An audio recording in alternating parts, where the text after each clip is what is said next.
This space was downloaded via spacesdown.com. Visit to download your spaces today.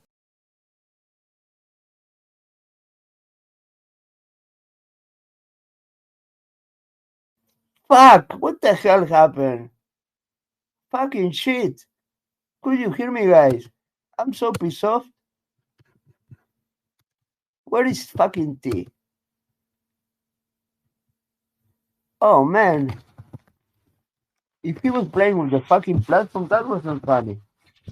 Oh, what happened, Alberto? Okay, you couldn't hear me, right, Jason? Yeah, I can hear you now. You Yeah, rubbed. but Sorry. okay, T was speaking. Oh, T. Oh, T. Did T No, like? he wasn't speaking. And the mute, everybody was removed, everybody was a listener.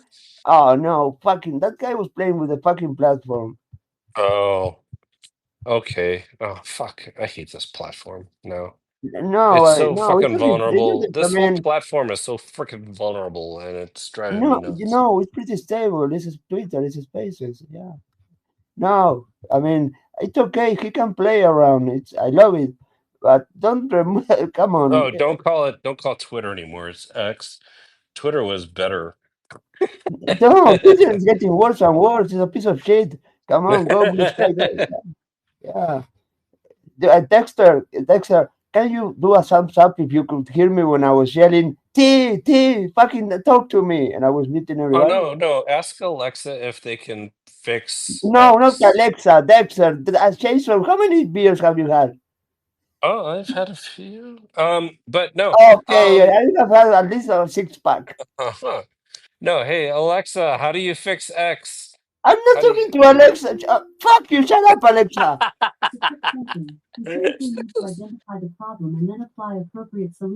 Okay, you are the problem, Jason. Identify the problem. This is a Terminator. You could be my. Target identify. Ham radio. Yeah. Assessment was waste of ammo. Beep, beep. Yeah. Okay. Where the fuck is T? I have to invite T because he have to explain what happened in that space. Starting with the guy from Denmark or Norway that was removed, and he was saying, "Oh, oh my God, I wasn't paying Hey, attention." Yeah, Alberto, do yeah. you really wanna hurt me? No, it's Do from you no. really We were talking wanna? about in Norway. Take on me, Oh, Take on take Me. on me, Best video, take best me music on. video ever. Oh my Oh man, you saw God. it in 4K. Oh Alexa, God. Spotify, take on me, aha. Don't talking away. I I don't don't know. know People don't want to what listen to to us, do say. they? I don't. Oh, Carl is here. Everybody will start leaving. I have to modify the setting. Hold on. We are family here. No, brothers and sisters. Space settings. People will follow. No, everybody can. Carl, welcome, Tarif. Let's Rebel One, please take come as a speaker, on Rebel One. me, Oh fuck, she left. take me on. Hold on, Jason. Hold on. Yeah. The intro. Yeah, hold on. Rebel One, come as a speaker. Talking away. I don't know But what what to to say. say? I'll I'll say say it it anyway. anyway.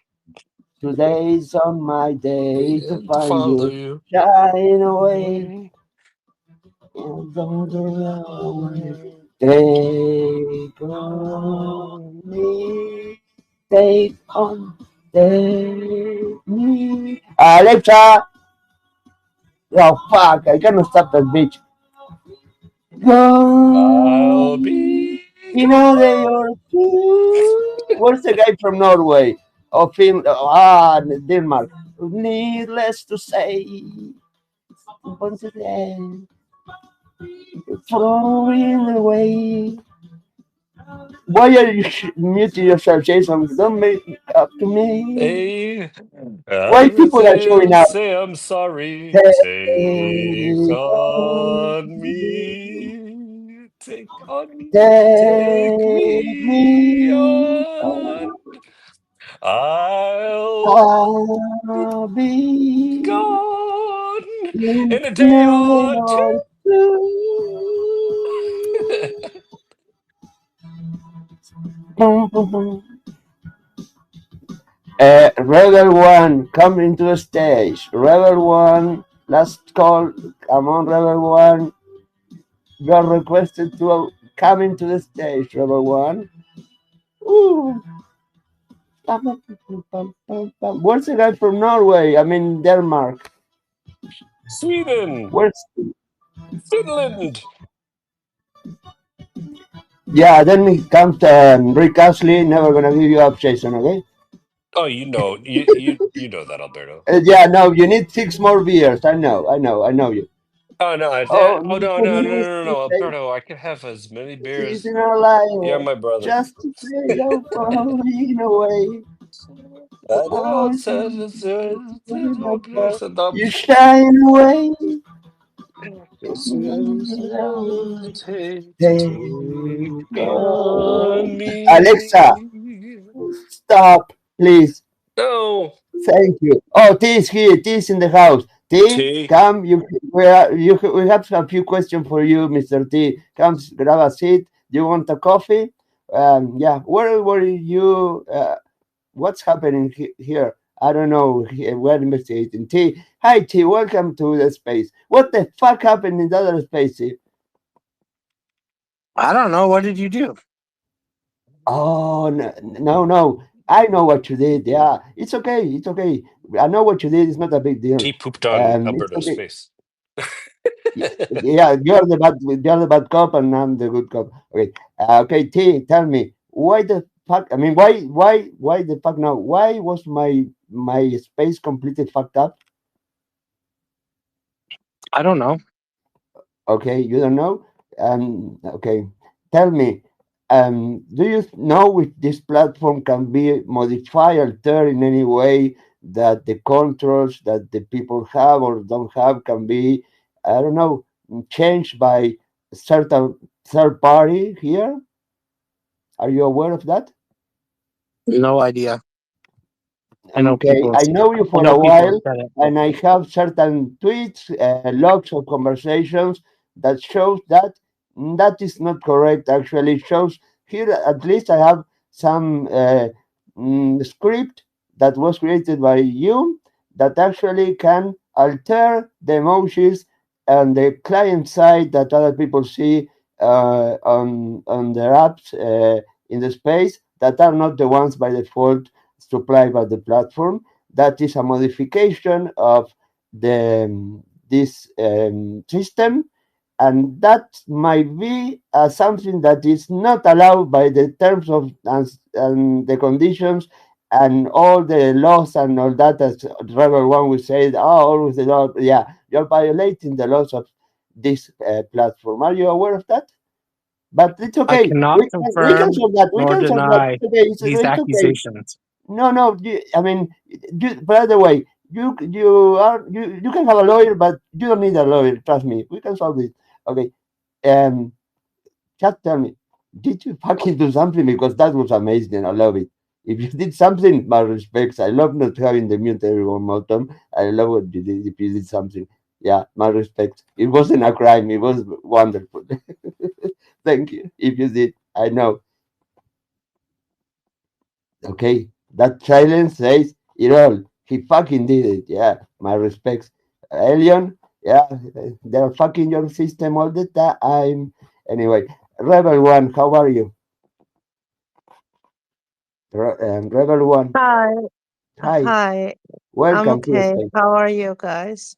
I am very good, thank you. Did you? How's your battery in your mobile? What's the percentage?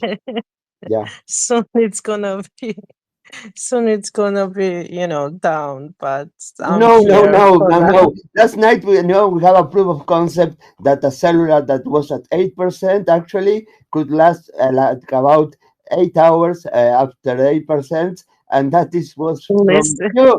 It was your cellular actually that we were testing. Yeah, so it yeah, so that's actually not it was not 8 hours. It was more than 10 hours, and wow. you That's have to better for mention us. Yeah, details. let's get the party started. Yeah, somebody's tweeting um, harmonizing. I don't know what this person search means. I don't know search. Do you know search green River One?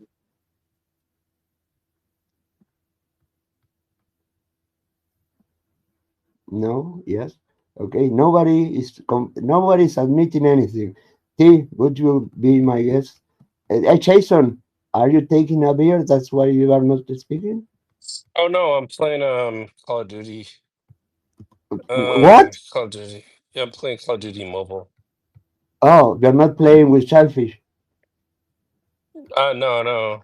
Oh, okay. Alberto, how come you haven't subscribed to me yet? Oh my God! This is blackmailing. This is extortion now. Okay, I was saying this guy next to me, a blank user, he has subscriptions now. He has had at least 5 million impressions in the last 3 months. Y- More than You know what's 500. funny? You know I know what's what's funny though, funny. Alberto? I know that you didn't actually finish the process to. If you look at any other account that has subscriptions Yeah, and you click on their blue badge, it'll say their ID verified. But if I you do am. that to mine, it won't say that because they Yeah, turned it because on that's a without request. ID. I mean, in order to be no, that's not a request. I am ID verify, and when I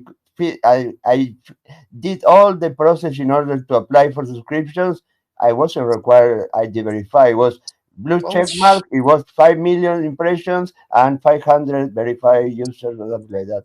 Not ID verify. You don't have to be no ID verify to get paid. That's right. I don't know. They change the rules all the time. I don't know. I am ID verified, but I don't have 5 million impressions. I don't have 3 million impressions. I don't have 1 million impressions. Are you an influencer, T? Did you modify the blog in Impressions order to fake? impressions usually come from the activities based on the consumer's interests. So in order to get those impressions, you should really pull off some seriously interesting topics because people won't just mm, react on things. I got yeah. my impressions. I posted to the X community feedback forum or the X Mm. community feedback community, and someone in fucking India shared my post and just made it blow up because like Okay, I don't buy that. all the people that were liking it were all Indian. I don't buy that.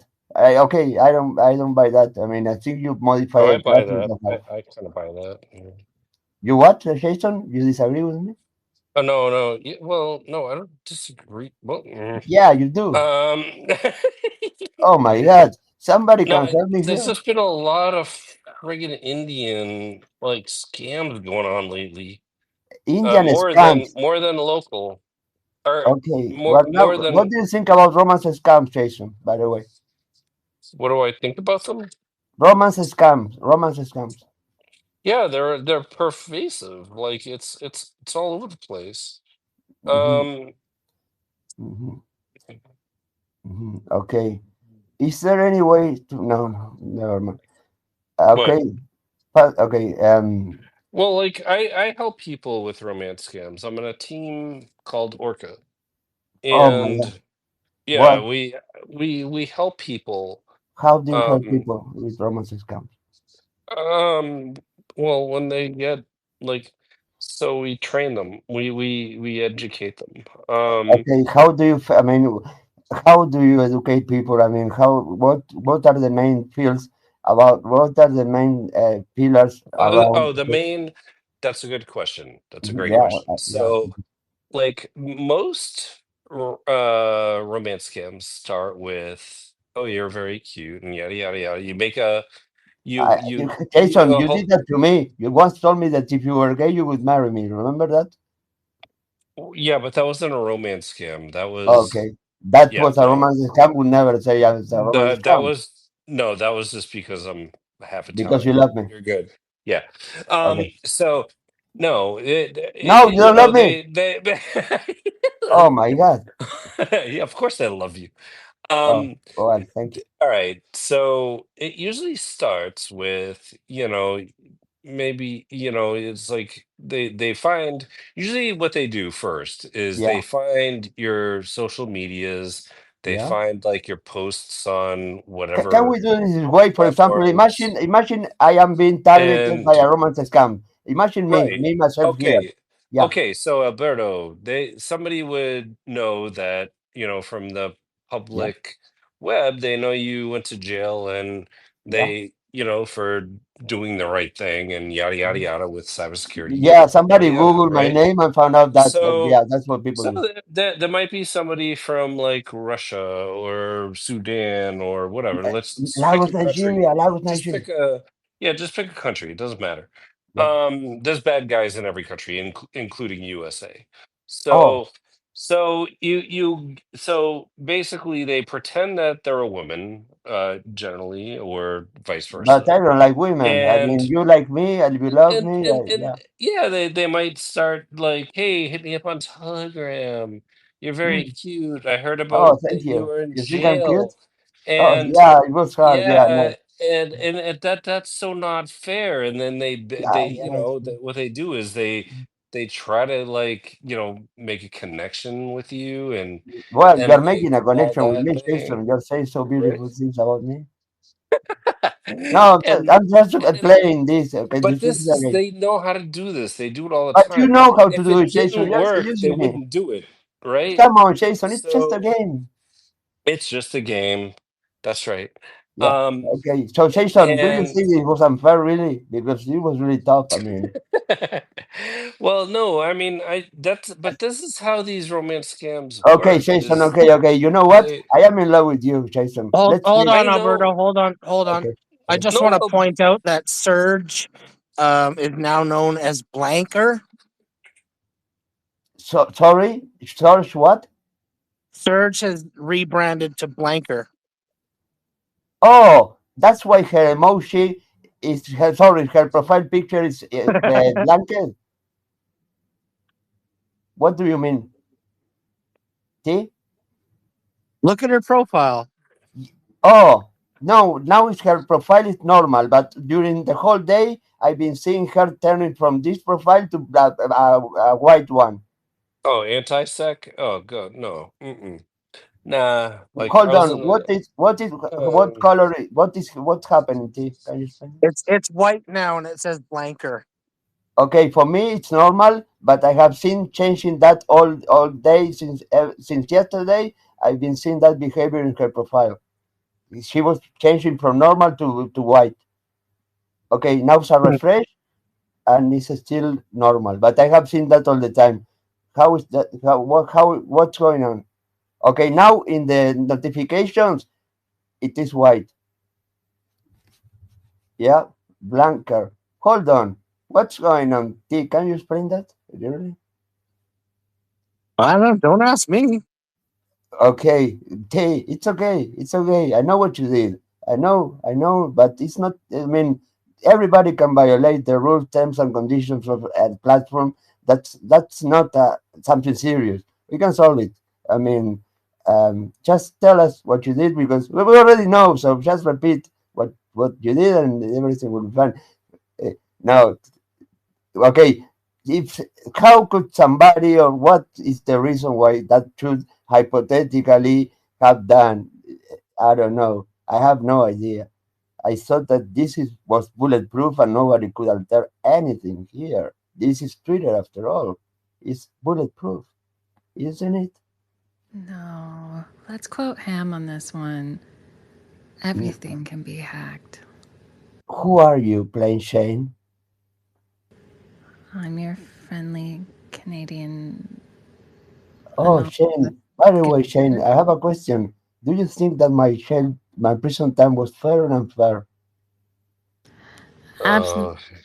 hey Jane, Hey, Ham. Miss you. I think miss it you was. too. I really miss you. Okay, I won't play the romance scammer with you guys because I don't want Sorry, to you enter guys. into it. Sorry. Yeah, we're It's having okay, pension. It's last okay. night. So Okay, I think it was absolutely unfair, but no, I was joking with you. I was playing a role you game better with know that. Jason You better. about romance scammer. Sorry, and I wanted to ask you that because Jason was trying to create a rapport with me, saying, "Oh, they will approach you from Russia and tell you." Oh, Alberto, we saw that you were in prison in Uruguay, and that was so unfair. And yeah, and so that's why I asked it, but it's not. You're Yeah, not the that's right how person. yeah, that's how romance scams work. They look at your Okay, Jason, and then public okay, we were profile, in the stage where right? I fell in love with you. Yeah, Jason. And Well, then but I wasn't scamming you, Alberto. We've been friends for no, like no, but it's 7. not over. It's not that I fall in love and came over. No, you have to get Am I profit playing from the me. long game here? Like I've known Yeah, you it for takes like years. Come 7. on, I mean, Like they what the make heck, billions man? of dollars. Oh, Jason, yeah. I can't get Anybody in the else? middle of Anybody this. wants to play the game? This bizarre love triangle. I can't get in the middle of this. Yeah, oh, that song, yeah, that's a song that I have the three versions of Bizarre Love Triangle. Mm. Yeah, Yeah, they're really good, actually. You should play yeah. it. Okay, Carl, Yeah. no. Tino, Tariq, would you like to play this game? Would you like to romance scan me, Tariq?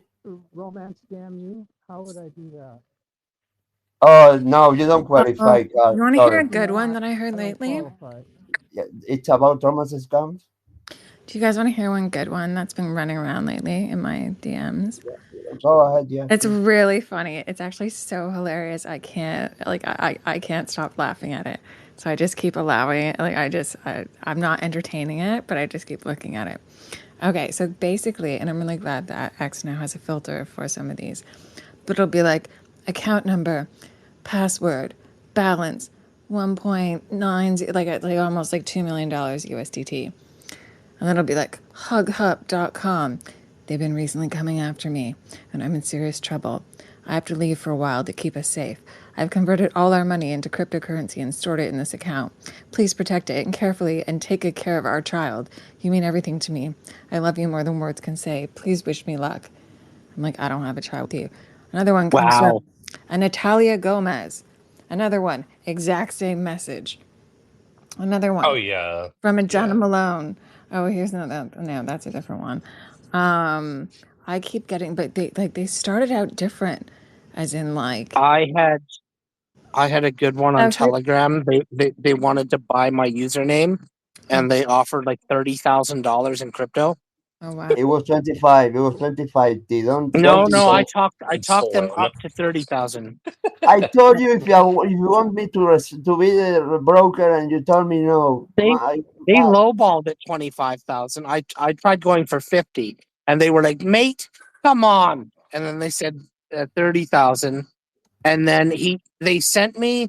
It was I got messaged by a bot, and it Mhm. almost looked like a valid trade request from Okay, hold Fragment.com. on, hold. Where Stop there, Oh stop my there, stop there, oh my stop there, god. stop there, stop there, stop there, stop there. Oh I told my you, T. Hold on, stop there. I told you that, T. What you do there is a proof of the Satoshi the test if it no, was no, big. no. I set up a fake wallet. Yeah, yeah, but So you need they that. You need messaged to. me, and Yeah. they're impersonating Fragment.com, which is Mhm, what Telegram uses to sell usernames and stuff. mhm. And when you connect to that bot, a Telegram applet then starts, like, it takes over the screen. It looks exactly like Fragment, like it's a really convincing fish. And then you have to sign into your wallet, and on your wallet, it'll say Fragment is what logged in, which is convincing. Yeah, Um, but that and doesn't then work. If it it'll doesn't say, work, "Oh, you need at least $500 in there to transfer, like, the broker fees or whatever." mhm. Um, and But and it I doesn't work this and way. You have to check the Oh, and proof then of. they charge you for the pin. well, Oh. no, they're hoping you have crypto in the account, because part of the process is you're signing in access to that crypto wallet. So if you have money in the account, they're just going to drain it. Yeah, but okay. The first thing that Telegram has a system of server to transfer handles of Twitter because you mentioned domains. Well, the other thing Yeah. I was going to say is like Feline Musk, even though CSIS has now made an official, I posted it on my profile earlier, but that's our Canadian spy agency basically. We're like the Canadian, I don't even, Cam, help me out here. What's the equivalent of CSIS to? It's like NSA. CIA, NSA. NSA, basically, yeah. Yeah. Yeah, similar-ish, but different. That would be Ish. CSE, Yeah, not CSIS. CSE would be more, yeah, NSA, but CSIS is Oh, more NSA. like right. CSIS is more like CIA that's allowed to operate Yeah, on they're soil. Like they're MI Yeah, five. but they're They'd be like literally MI5, warning yeah. about the Musk impersonators, and I thought this was hilarious. It was like giant victory because it's getting so like I just keep playing with it on Telegram and on Signal. I'm just like, oh, this is getting better and better, and the videos get longer, and the content gets deeper, and I'm like, oh, like how far can I push this? But then I'm like, am I doing a terrible thing by pushing it to the limits? Because I'm teaching it how to respond. So I'm like, I really should just block and disconnect from this. But I'm also like learning from its maneuvers. But it's it's taken on this whole new. I mean, I'll get like sent photos of stacks of cash and the same videos that I had played before in the podcast that we did of the and I did this with Elon Musk, and then I'll get sent Signal screenshots of everyone who's like, thank you so much Elon Musk for blah blah blah. And the felines are strong out there, is all I'm going to say. And they just keep getting stronger. And it's getting terrifying. Like, I'm just waiting for the next video call to keep testing it out. But the thing is that like I've been in both Mars 1 and Mars 2, and I've seen the little homages to Tesla. And I recognize the branding, and I'm like, they have everything nailed down. Like, it is so hard to distinguish, except for the voice augmentation and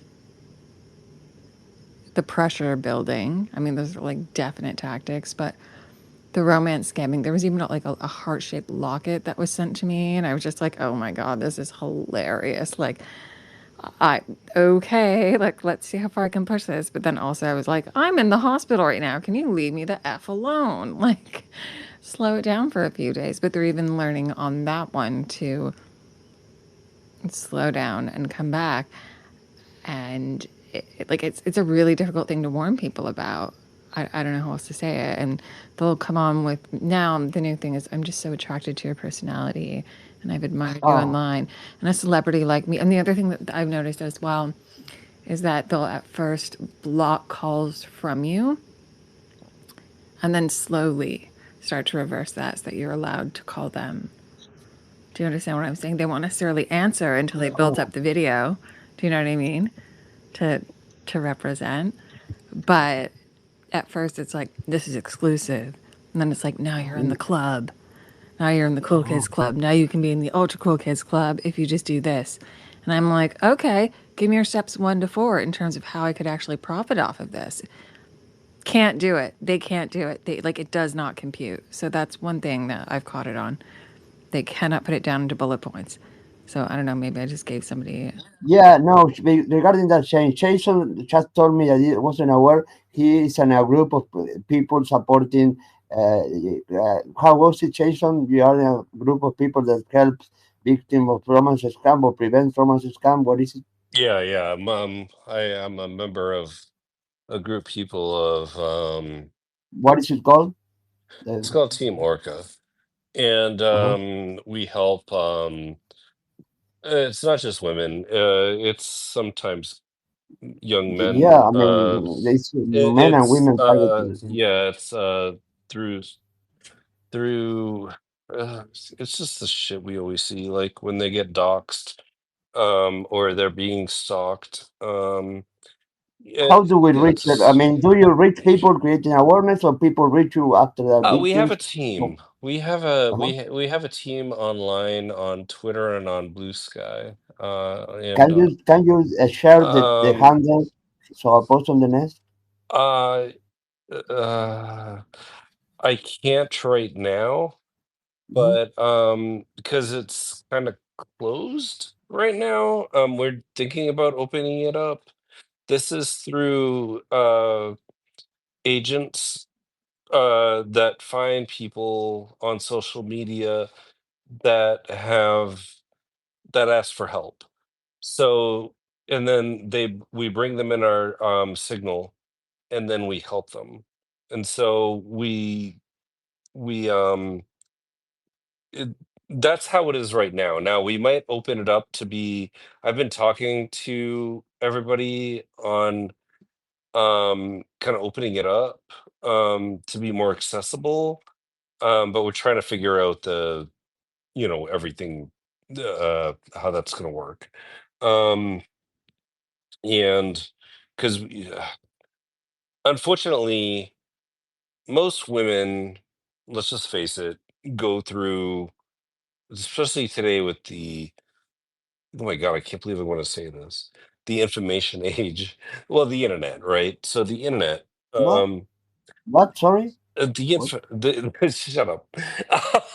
So, so like today Don't with mention the women. I do the same as women internet, because I'm right? like a woman sometimes. So you got these keyboard, warriors behind the keyboard, and they and they're over here being misogynistic crap, and they're doing all this Hmm? bullshit, right? So like it's and then they get doxxed, right? So you get people on Twitch, you got people on YouTube, and they get doxxed, and then all of a Okay, stop. sudden, Time out. Time out. Jason, hold on, hold on. yeah, Carl, please. I was going to ask you, uh, do you think this is where some of these missing people are popping up? We're seeing. I think Carl, that's a good question because it could be, and we do ask that. Like whenever somebody comes in our Discord, we ask, hey, are do you need? Yeah, and we have people that ask the right questions, like psychologists and things like that, that ask the right questions. My job is to the OSINT. It's the open source intelligence stuff on trying to find evidence to try to find like people sometimes.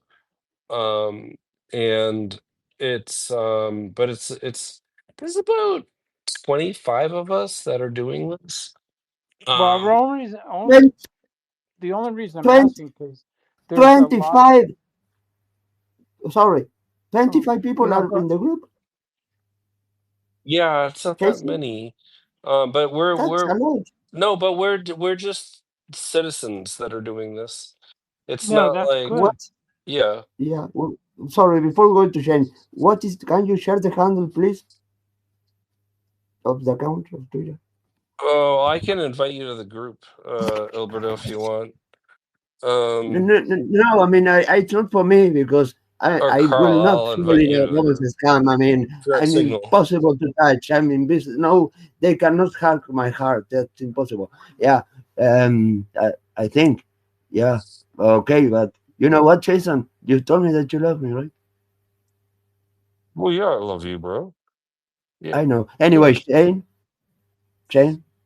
Yeah, I was just gonna ask if I could volunteer as well. I mean, just as someone who's just been through it in like a really bizarre way, but not in a like romance scammy way, just in a help me, I need help right now. Well, I was I, hesitant to ask you because I don't want to trigger anything, but no, it's fine. I'm cool I with it I now. guess I can was. I volunteer as well? I would like to volunteer as to test to test people. If yeah, I would Um, like to test people if they can Like fall for I'm that, not stealing yeah, anything. like I'm with you, Alberto. Like I'm yeah, I I'm can. I This I'm would be an. I'm like really good at finding a them. great Yeah, hacker, yeah. great I'm an. hacker of Yeah, I'm an hackers of hearts. Sorry. Yeah, I'm an admin. So if you guys want to join and help, that would be awesome. Yeah, We yeah, need more people, and yeah. yeah, just yeah, I mean, even if it's just yeah. for like peer to peer support. I mean, because it can be a really traumatic experience. I think for a lot of people to just be like, "What just Well, happened to just me?" know that a lot of the like the orc. Okay, so because of so many people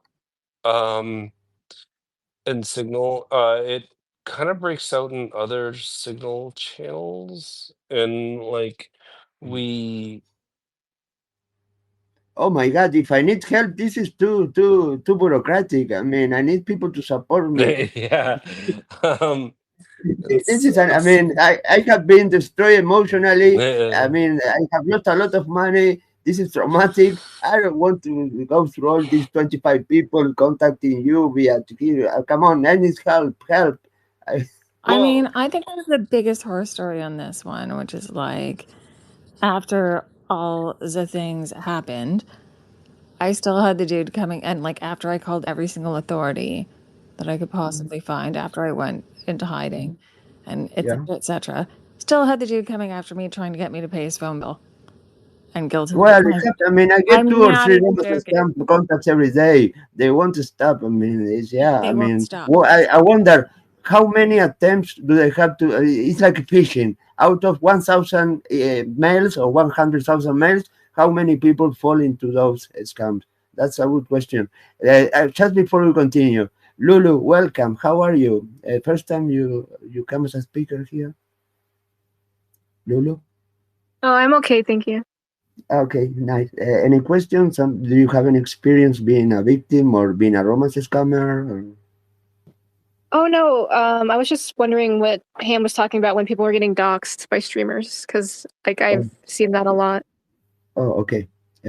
Ham? Oh yeah, yeah. And so what'll happen, and it's not like your traditional docs where, like in the video, they somehow leak their address or what. No, this is like people that live near the content creator and recognize them. And then they sell their address. This has been happening more and more. And so we've had a few of them come to us. We had one member from OTK, which is a Twitch group that I'm very familiar with, and she came to us, and we basically said, like, unfortunately, when it comes to that, there's really not much you can do. The only thing you can do is, I'm very sorry. Shane, can you check your DM, please? By the way, go on, Jason. yeah, like there's like, and when I used to stream, people in my neighborhood knew who I was, and they came up Ah, to my fuck! house, right? So it's it's like, but they were cool, they were fine, like it wasn't bad. And but like sometimes it's always like it'll be a stalker, or especially with women, it's different, right?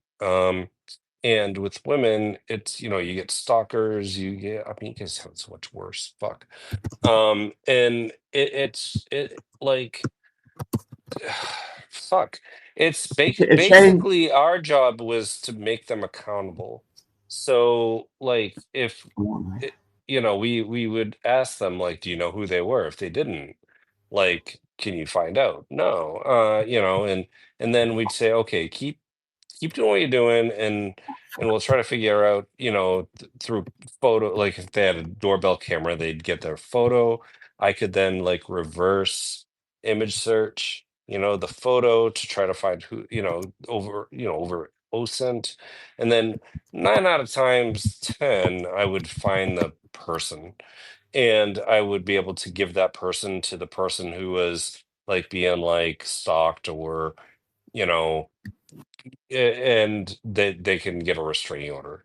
And so uh yeah, it does work, but sometimes it does take a while. And mm, like, yeah, it sucks. Like, I'm sorry, yeah, women. yeah, I Women, you understand. guys have it shitty. I'm sorry. Yeah, absolutely. Shane, Yeah, I just had a question. I mean, when it's outside of your jurisdiction, how do you handle it? Shane, by the way, did you read your DM, Shane? No, I did not, but give me one. It's important. Okay.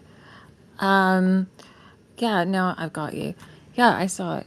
So, yeah, I'm going to take over for a second here, but I mean, when it's outside of your jurisdiction and, like these things are even more difficult to handle, the best that we can hope for is that someone on the other side is looking out and that our countries are aligned and that we're all allies in this and we're buddies in trying to stop these crimes from happening. But one thing that I wanted to mention was the case of there was a Twitch streamer. I believe her name was something like Emma Sweet something from Sweden, and because she got doxxed after streaming for a certain period of time, somebody called like a welfare check on her, and while she was out, her home got swatted.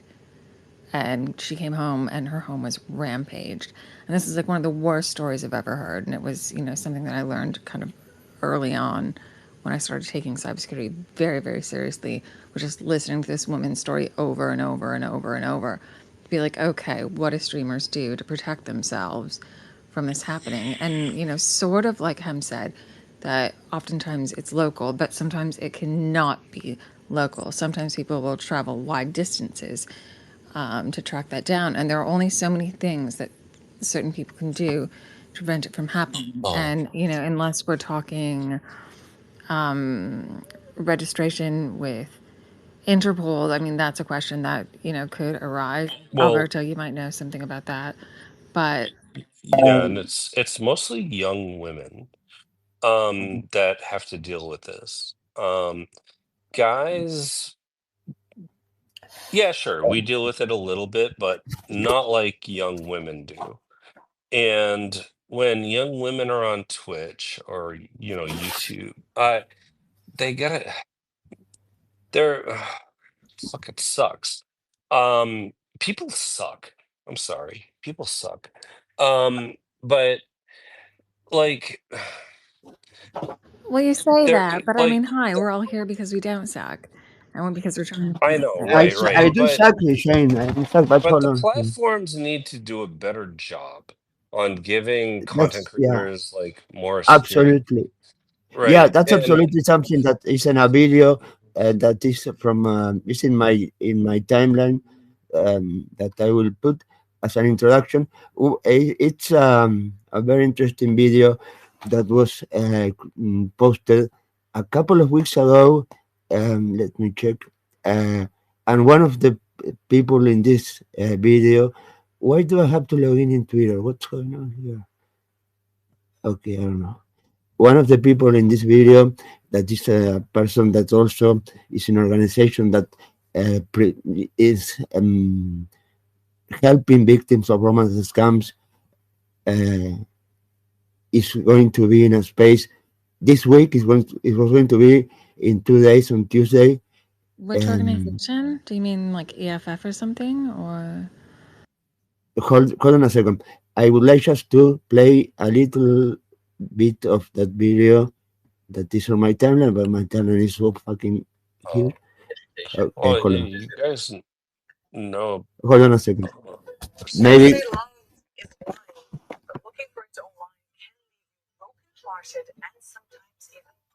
this is a month ago. And on this episode of the stream, we will tell you why romance scams are on the rise.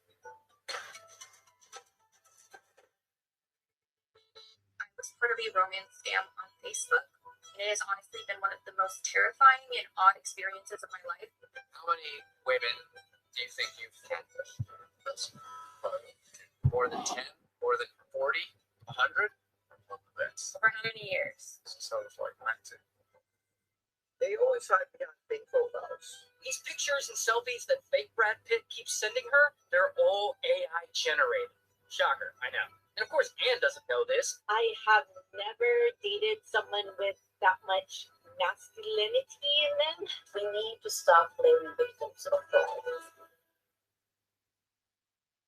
Gen Z is one of the biggest targets of online scams, yet they're the least likely to talk about it. The American Federal Trade Commission reported that in 2022 alone, some 70,000 people across the US fell victim to fake virtual romances. The cost? A staggering $1.3 billion lost that year. It may be fake love, but the fraud is very real. Joining us to discuss the problem and the impact on people all over the world are Rohan Mayer, a scam prevention technology expert at Threat Fabric, Helmi Kulhonen, the head of romance scam recovery at SOSPED Foundation, and activist and author Cecilia Fielhoy, co-founder of Love Said, an organization dedicated to supporting victims of fraud. You might also remember her from this. I only miss you when it rains. When I first talked with Simon, immediately we had a bond. He was smart and funny and very impulsive. I shared my whole heart with him. And then he asked me if I wanted to travel with him on a private jet. I was like, he took me to a 5-star He said we had a special connection. It felt like stepping into a movie. And then in the middle of the night, he said there was something he wants to tell me. He said he has threats against him.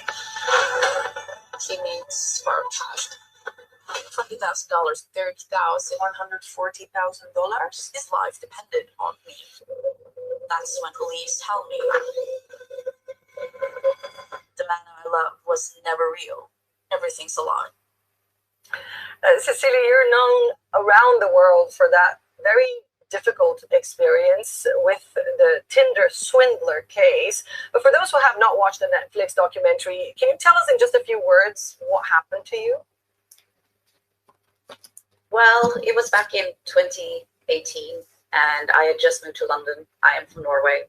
And Norway, no, Denmark, sorry. And I just moved to this amazing city, and I swiped right on this man, Simon Divide. He was 32, exactly my type, and of course, his life was very different than mine. So we met for a coffee, and when you step into his life, you're not only stepping into one person, but he introduces you to a whole platform of people. So he was the CEO of this big diamond company. So his job was to wine and dine clients. And I fell hard for him. It was daily FaceTimes. We met up several times, and we became boyfriend, girlfriend. And then after a while, with all these fraudsters, some problems arose. He had threats from his competitors in the diamond industry. And after a while, they said that he couldn't use his credit cards anymore. Shocker. And then he asked if he could travel safely under my name, Cecilia Fjellhöj. And unfortunately, I trusted him. I loved him. It seemed like such a small thing in the big picture. He had the money, it was not about money. But after a while, things went well, and I had lost over $250,000, had taken up 9 loans in just 54 days. Heartbreaking. Wow. And beyond the $250,000, I mean, how much has this experience cost you? How much has it changed you and your life? Everything. I think when this happens to people, it's much more than the money. It's the psychological impact on you. You loved someone that was never real. Like, he kissed me and said that we were going to have a future together and everything was going to be fine. So I had 9 loans that was taken to court by 4 banks. I had to sell my flat. I had to file for bankruptcy. And I was made a suspect with the British police too, because it's half of it digital. Sorry, I heard Norway and said, no, then I'm sorry, digital. I have that problem. Go ahead.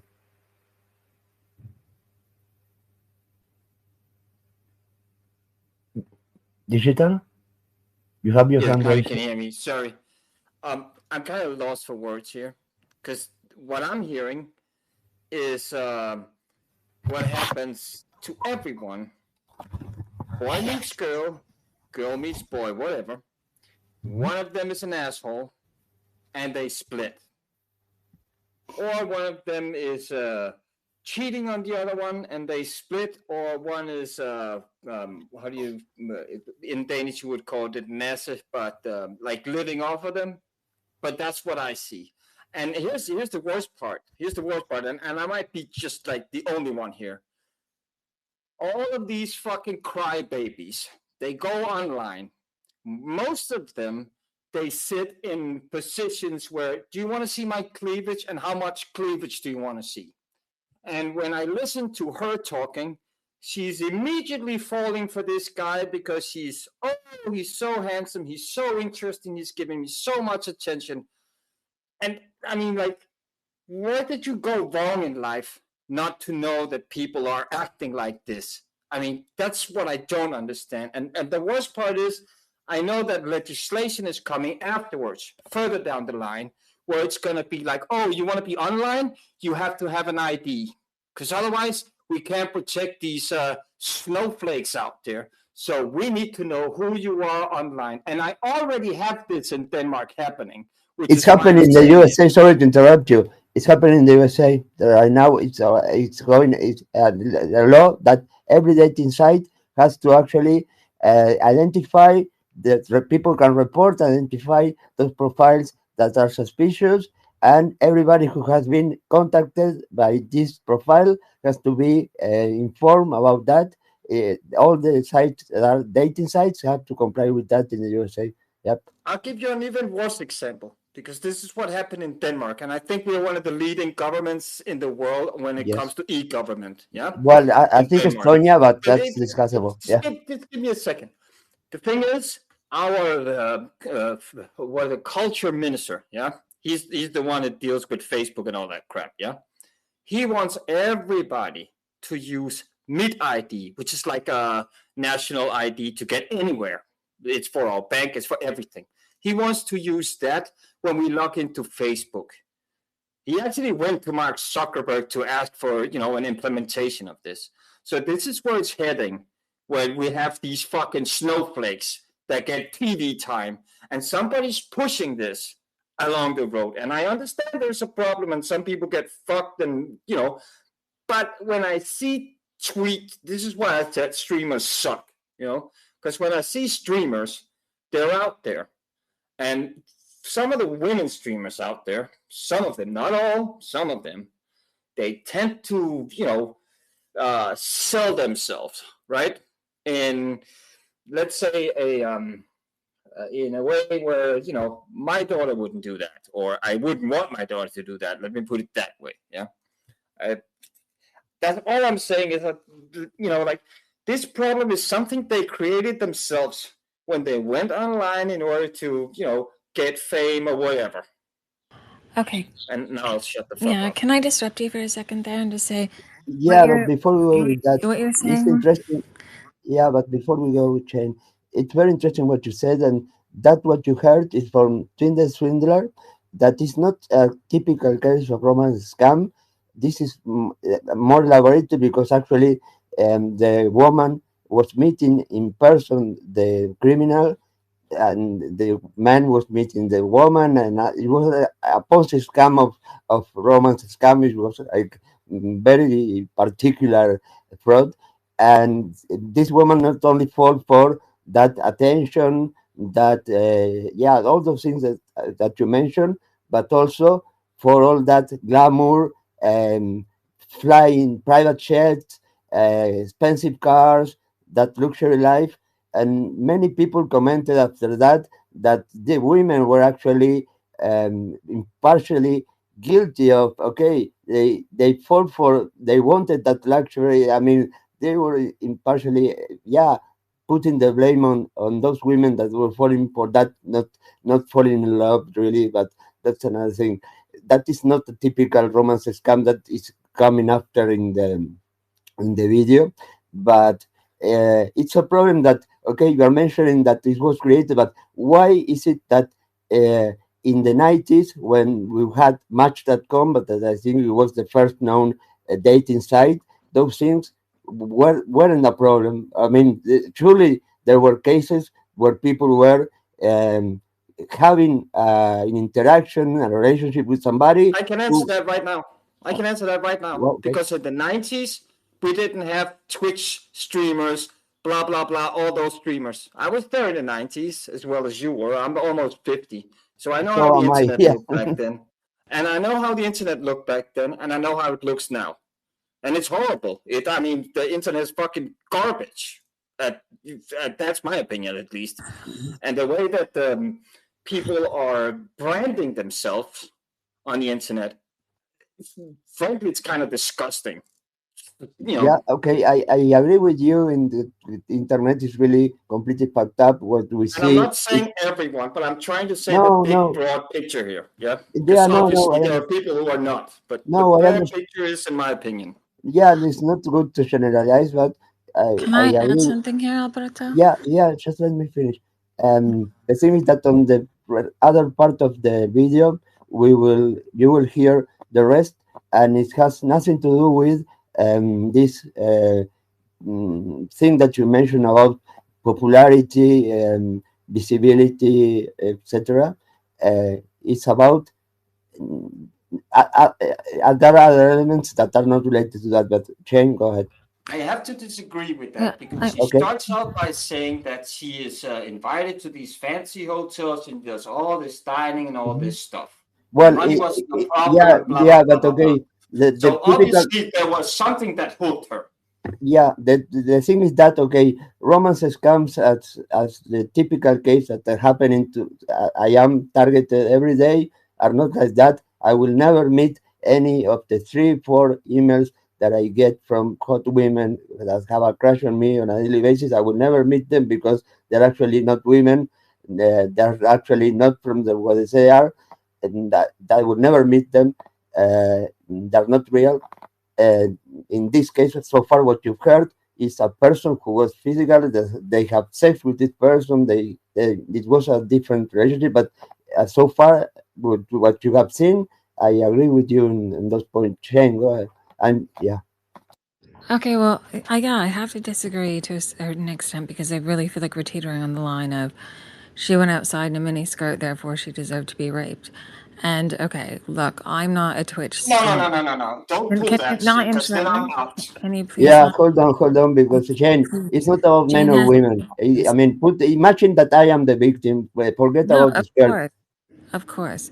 But it's like saying, okay, he put himself out there, therefore he's a target to all of these bots and these scams and these women who do that. Like the number of ads that I have to block in my feed per day that are of just like sexy women on OnlyFans and stuff that I'm like, not interested, block, block, block, block.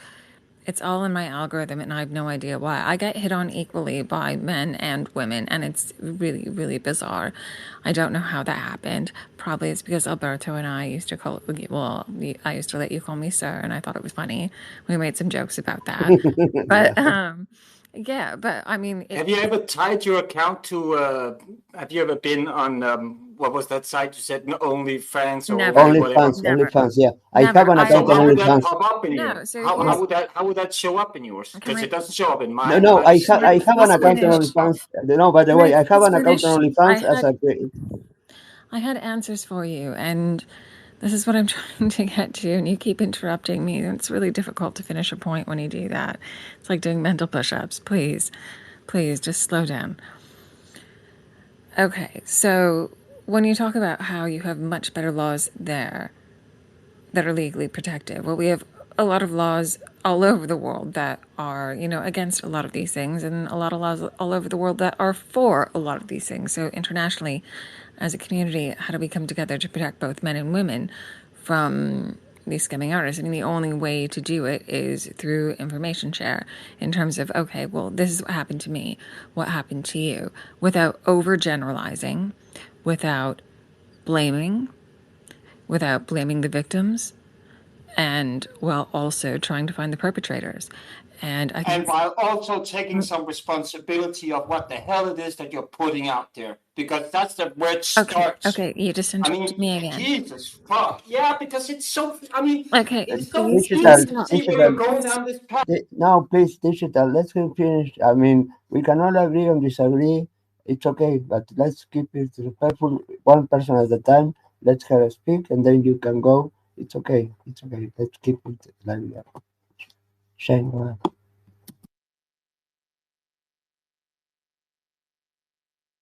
Oh, looks Shane, like go ahead. digital left. Shane, go ahead. Oh, he got Okay, thank upset. you. He Thank you. didn't want to hear Yeah, another. so okay, if we want to get to a better place, then it starts with information about this, about educating our daughters, our sons, our like the next generation, and educating ourselves about what to look out for, and then also having backup resources for when these things happen, because it's easy to fall victim to it. But what I was going to say is that I think the leading psychological cause, and I cannot be misled by this one, if you look at geographical and micro-regional locations of where these attacks happen, it's generally around cities and areas where people are in a loneliness pandemic still after the pandemics. And so that's prime target. And if you put yourself out there and you make yourself vulnerable and you're legitimately trying to build a community, just like Alberto has done, you're going to make yourself a prime target and or a prime, just you're going to make yourself a mark. And that's going to happen. So defending people with tools, equipment, to deal with it must be the most important thing to do right now, as opposed to blaming women for being on the internet, and men for being on the internet, and anyone for being on the internet of shite, as I like to call it. But there are ways to get around it. There are ways to suss it out. And the more conversations that we have like this that are civilized, I hope, that allow each person the time to reflect upon their experiences and share upon the lessons that they've learned, that's the only way that we can progress forward. Otherwise, how do we safeguard? And I just don't think that it is anyone's responsibility just for being like, okay, well, let's say, for instance, I have a clothing brand and I want to start advertising it. And somehow I become a model in a photograph for one of the articles of clothing that I make. Does that mean that I deserve the right to get doxxed, stalked, swatted, etc. because a bunch of people got obsessed with me on the internet? No, I wanted to start a clothing line. That was it. I wanted to be an entrepreneur. And so to support people in that endeavor and to protect them from that space seems to be where we need to move. And it's, you can't just say cut off internet access for everyone so that everyone stays safe. You can't say women can't wear miniskirts so that they don't get raped. You can't say men can't be men and vulnerable and talk about their lives without getting inundated with direct messages every single day. It's like, we are real people. And yes, there are bot farms. And yes, these things exist. And yes, it is real and it happens. But I mean, choose your metrics, use your own litmus test. And if you don't have one, then let's come up with one together. I mean, is it a video call? Is it, what is it? Is it, I mean, I know it's inadvisable to share identification online, but someone had mentioned sort of like something like a Trust ID type wallet which to me is like the blue check mark, right? Like, you have to do like that on Trust Wallet as well. Or like, I don't deal with crypto, so I don't know. But like, I still did like the face scan and and like the blah, blah, blah. Also knowing that could be hacked and everything could be hacked. But still showing up for those things and verifying identity. But reaching that at a governmental level it's not an isolationist approach to diplomacy around digital ethics and a digital economy. It's collaboration, and even though people don't like the word, it's a globalized solution to a global problem. Because lest we forget that this started as a bunch of us in probably a basement on some Tandy computer, using it like, playing a couple games, upgrading, then going to IRC, then going to ICQ, then going to Yahoo Chats, and then growing from there. But spotting the fakes that are coming out of AI these days, I mean, if you don't think that every agency is on it, you'd be wrong. But it's getting incredibly difficult to suss out. So I guess in summation, it's not her fault, it's not his fault for just using the internet. We have to use it to survive. My bank needs my face for me to log in. Everything needs my face for me to log in. My airport needs my face for me to pass through. These are things that we are going to have to rely on a little bit more in the future, in my personal opinion, but I would love to hear anyone else's thoughts about that. But when it comes to your own personal litmus test, in terms of not being fooled, if it sounds too good to be true, it probably is. But getting close to someone, even if it is a bot, I mean, is there anything wrong with that? As long as they're not asking you for money and you're not asking them for money, to me, that's a pretty strong litmus test. But if someone's in a serious bind and you're listening to it and you're a witness to it and you then become a material witness to it, yes, do something. Go with something like Ham's suggestion of the Orca Foundation and, trying to help people who are in need or who are trying to recover their data, their lives, their cards, their IDs, because really, regional police have no idea what to do about it.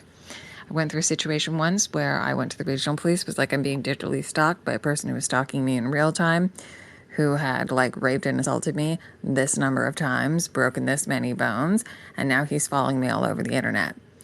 And they were like, I don't know what to do about that. We don't have a tech department that's large enough for that. Go ask Twitter. And I was like, seriously, that's your best answer? And they were like, yeah, that's all we've got. So, you know what? It does come down to us. So I would love to hear anyone else's thoughts on that. And on that, I will land my plane. Okay, thank you, Shane. By the way, I'm on WebT. Did you remove him or he left? Because, see? No, he must have left on his own. Just because, yeah, that's okay. Rebel one.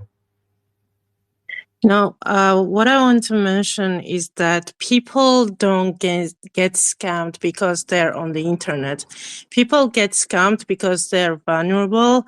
They are easily manipulated, easily trusting, and just because someone feels lonely, it doesn't mean it's their fault. We have to blame the ones who are targeting vulnerable people, because everyone who has ever been scammed was scammed because they were they were feeling lonely or trusting, or they are looking for something. And there are lots of manipulative sociopaths on the internet. You can't seriously think that someone who knows how to trigger certain feelings into other people can be portrayed as some sort of character. You have to put accountability on those who do the manipulation. Because just because someone is on the internet, looks sexy or exposes it herself or himself, it doesn't really matter. It doesn't mean they deserve to be scammed or doxxed or stalked or anything like that. It just means that they have certain interests. They do commercial job. They want to look hot. They want to expose themselves, but it doesn't mean that they deserve to be treated in a wrong way. It just means that some people need to learn how to recognize manipulative sociopaths, because, you have to be realistic. When someone comes at you and someone is being too nice, you have to ask yourself why this stranger is being this way with me. Because, some people are so lost and vulnerable, they don't realize what they're getting themselves into. If you have seen, for example, if you have seen the Tinder swindler, these women who were targeted basically were saying that we were pressured to feel certain way. They believed in something else. And the guy who came up with this whole plan, he actually created this scenario. So he's the one to be blamed, not the women or the victims. Men also get scammed. Why you guys are getting scammed? Maybe because you're looking for something with the wrong people. Doesn't mean that you have to be, judged based on your mistake. No, you have to judge the ones who are causing these issues. For example, in my case, I don't get scammed because I'm a very cautious person. I check background, I do searching. I basically have paranoid mood swings when it comes to strangers. But for example, in my case, when I had my stalker, he basically targeted me for, a few months to be able to get close to me. And even during those days, I was like, there's something really wrong going on. This guy knows exactly what emotions he has to push in order to get reaction from me. And in the end, when I got paranoid, it turns out the guy was, fucking sociopath. And it doesn't mean that it's my fault. It just means that the guy needs some serious help. And government can't control everything. Yes, government can have laws and stuff like that, but it's up to people what they decide to do, because it's really hard to deal with manipulative sociopaths who are ready to just ruin some people's lives because they can get away with anything. And that's a psychological issue. It's not exactly government's issue. Government can't see everything. They can't control everyone. They can't prevent the fact that you are a very trusting person and you are willing to trust your life with a stranger. You don't even check what these people want from you. You don't even check their background. You just follow some posts. It's really easy to fake a life on the internet. You should be able to check more than just certain posts. You should be able to, protect yourself from strangers. So it's not victim's fault. It's always, it's always the fault of the manipulative sociopath who just wants to grab your money or anything you have. So, we just have to be careful. We just have to be realistic. We just have to check their backgrounds. We have to, be cautious because the world is a dangerous place. You can't just trust someone because they look hot. You have no idea how hot usually manipulative people look. They look very hard. It's really easy to get into the web. What they do is that they basically plan everything ahead. They know what to say. They know what buttons to push. They know how to look, how to move, how to use their voices. So you have to be able to recognize those patterns and characteristics. Otherwise, you're going to get scammed and hurt and, whatever. So yeah, I don't agree with digital because she was like, women come up and they look certain way and stuff like that. You know what? I look really hot, but it doesn't give you a right to stalk me, to bother me, to do whatever you want. I look hot because I want to look hot. That's it. It doesn't give you any right to do anything wrong. So yeah, just be careful and be very cautious because the internet is a dangerous world. Absolutely, Rebel One. I couldn't love I that. love all the things that you have said. Yeah, 100%. Can I I respond to mean, the that only thing is that, quickly? Just like yeah, women, sure, go women to women for a second, because I couldn't agree with that anymore. And like I've had to kind of de-uglify myself or de-pretty myself or uglify myself. I don't know how else to say it. In a lot of ways, just to be like, no, I'm not going to show pictures of myself on the internet. No, I'm going to, when I go outside, I'm going to wear a baseball hat and that's it. And, sunglasses and like blah. That, like, this is what you get. And I'll wear sweatpants and a sweatshirt if that's really what it needs to take to get male attention and male gaze off of me. And we should, You know what? that's Can I not a interrupt? fun I'm thing. sorry. Go for it. You know what? You should never, turn your light down just because someone else is trying to get to you. If you want to look certain way, you can do whatever you want. It doesn't give right to anyone. The only reason I'm hidden on Twitter is because I'm dealing with the government. That's the only reason. Other than that, my other social media posts are filled with my pictures. It doesn't mean that I want to be stalked or attacked or whatever. It just means that I like myself. I like the way I look. That if I want to look naked, that's my choice. That's my problem. It's no one else's problem. So blaming victims it's like allowing sick people to get away with everything. When you are ignoring the issue and when you start blaming the victim, you are basically enabling the crime. That's it. Yeah, So don't go after the victims, go after the ones who do the crime and hold them accountable or whatever. absolutely. I mean, being beautiful Well, and hot is not a crime. Just hold on. Yeah, hold on. It's too much. Two things, two red flags. Shane started saying something, and at one point she mentioned stalk. She was being victim of stalking and other things. Rebel One started saying that she takes care on the internet, blah blah. And that's one mention. She said, when I had a stalker, but stop. Okay, two women, two stalkers, two cases. As far as I know, Lulu, I don't know you, but can you raise your hand or thumbs up if you have been stalked on your real life or digitally? If you're listening, I can bet that Yeah, you have been. Okay. Is this a Then free for all, or are we having a discussion? yeah, now hold on. Because this has been really disorganized. And then I agree with all the things that you said. River One, you cannot blame the victims. You have to teach them to identify certain patterns.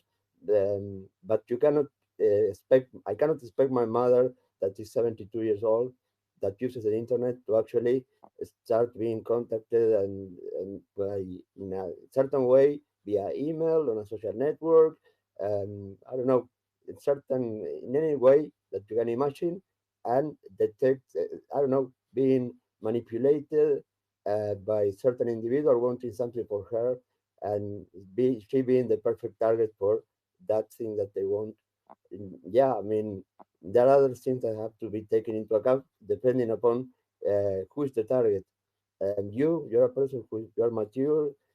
What you said is you are not going to be a victim of romance scam for sure, but there are other people that are vulnerable, and yeah, I mean, they don't have the tools in order to protect themselves, and being able to detect those behaviors, those patterns that, yeah, and everybody can do anything, can be anyone, can be what do you want, what do you need? You need love, I can give you love. You need attention, I can give you attention. You need luxury, I can give you. Just tell me what you want and I will give that to you. Yeah, that's easy. Trent, go ahead. Hey, everybody.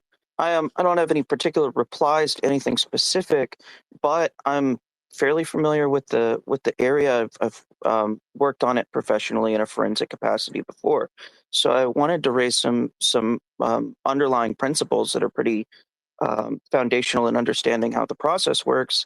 And one of the big things that I think it's good to delineate between right on the front end is the difference between predatory obsessive behavior and scams, romance scams, because they are specifically different kinds of negative user behavior on dating platforms and remotely. And there are different classes or types of people that are mutually exclusive with each other almost all of the time, which is to say that the same person that will be a predator who will stalk you, who will harm you, who will come after you, and a person who will be a scammer. These are two completely different kinds of people. They require a different kind of psychopathology. So they're broken in different ways, and someone who is going to do one is going to be inept at the other most of the time. A person with the detachment necessary to finesse you into a scam isn't likely to be the same person who will become obsessive and who will target you and who will hunt you down and apply violence.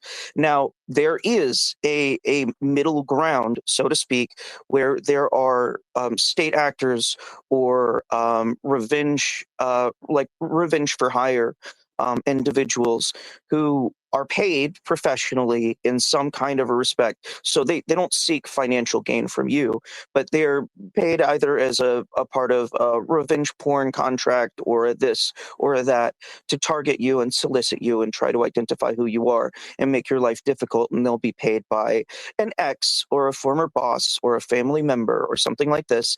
Those people certainly exist. But in trying to deal with this issue, we do need to distinguish between those two things and also note that the way we respond to those two things is completely different. Because when it comes to a scammer decides who they're going to target based on who is an adequate victim. They determine who will be easiest and most accessible to them to scam and to benefit from with the least amount of effort possible. And at some of the first signs of resistance, they'll fairly quickly desist and they'll move on and they'll go do something else.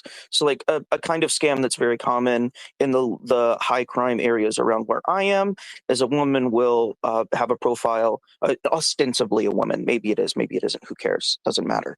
Ostensibly a woman will have a profile with a woman on it and will say, oh, I just got out of a relationship, not looking for something serious, just feeling lonely and want some physical intimacy. And you'll talk to them, maybe, if you're looking for that same kind of thing too, and they'll be like, oh yeah, just come to this place, it's this apartment in the slums, and bring a GameStop gift card to keep my nephew entertained, and this, that. And it's like, I'm not willing to do that. It doesn't sound very healthy. Would you rather maybe meet in a public place and we can talk to each other and determine if we want to do a thing? And they'll block you instantly because obviously that doesn't work, because really what they want is to bait you into a place where you're certain to have something of value and then mug you and or murder you. And then you're off on your own. And so that's a scam that has a violent component. But it is a scam, and the way that you distinguish between these things is the target profile. So they're not going to come after you if you're not gullible enough to fall for the bring a GameStop gift card into the slums strategy of online dating.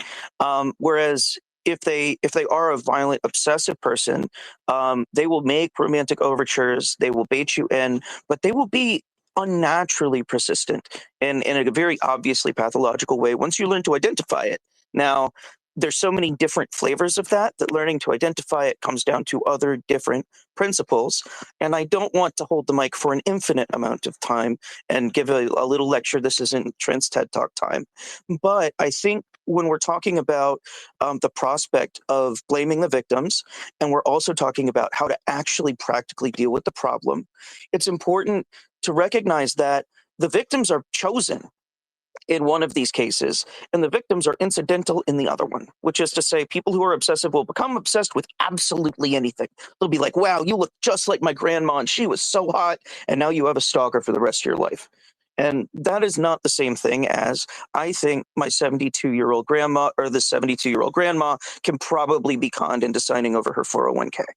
And so when you start by identifying the patterns of predatory behavior, you start finding the tools and weapons needed to address the predators. Wow, wow. Thank you so much, Trent. Amazing. I love it. Yeah, basically, let's try to set a scope here and oh, you're there. And let's focus on romance scams, like the ones that are okay. I will not keep playing the video that I was playing. I think this got really interesting.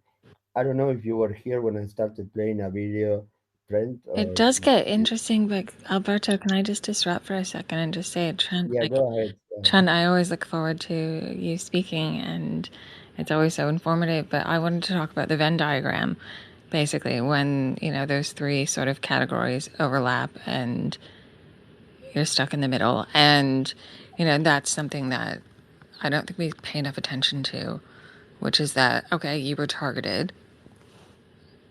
This person has, for whatever reason, you could wear your hair the wrong day and they could turn on you, for instance, or also you remind them of their grandmother or their mother. I mean, it's very Freudian textbook to a certain degree, but so much more advanced in the digital age. And just once again, just for being a human online. I mean, I like to use the gelato in the park test. It's like if you're not willing to go grab a gelato in the park with me first, and then also the never go to a second location test, and see if the person's comfortable with that.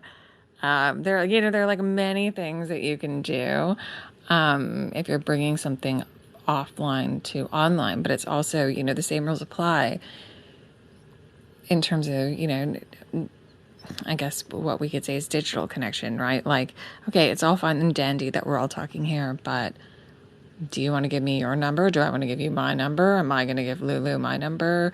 Is she going to give me hers? Like, do Alberto and I call each other? Like, no, we don't do that. We have our conversations in public. And, that is one thing that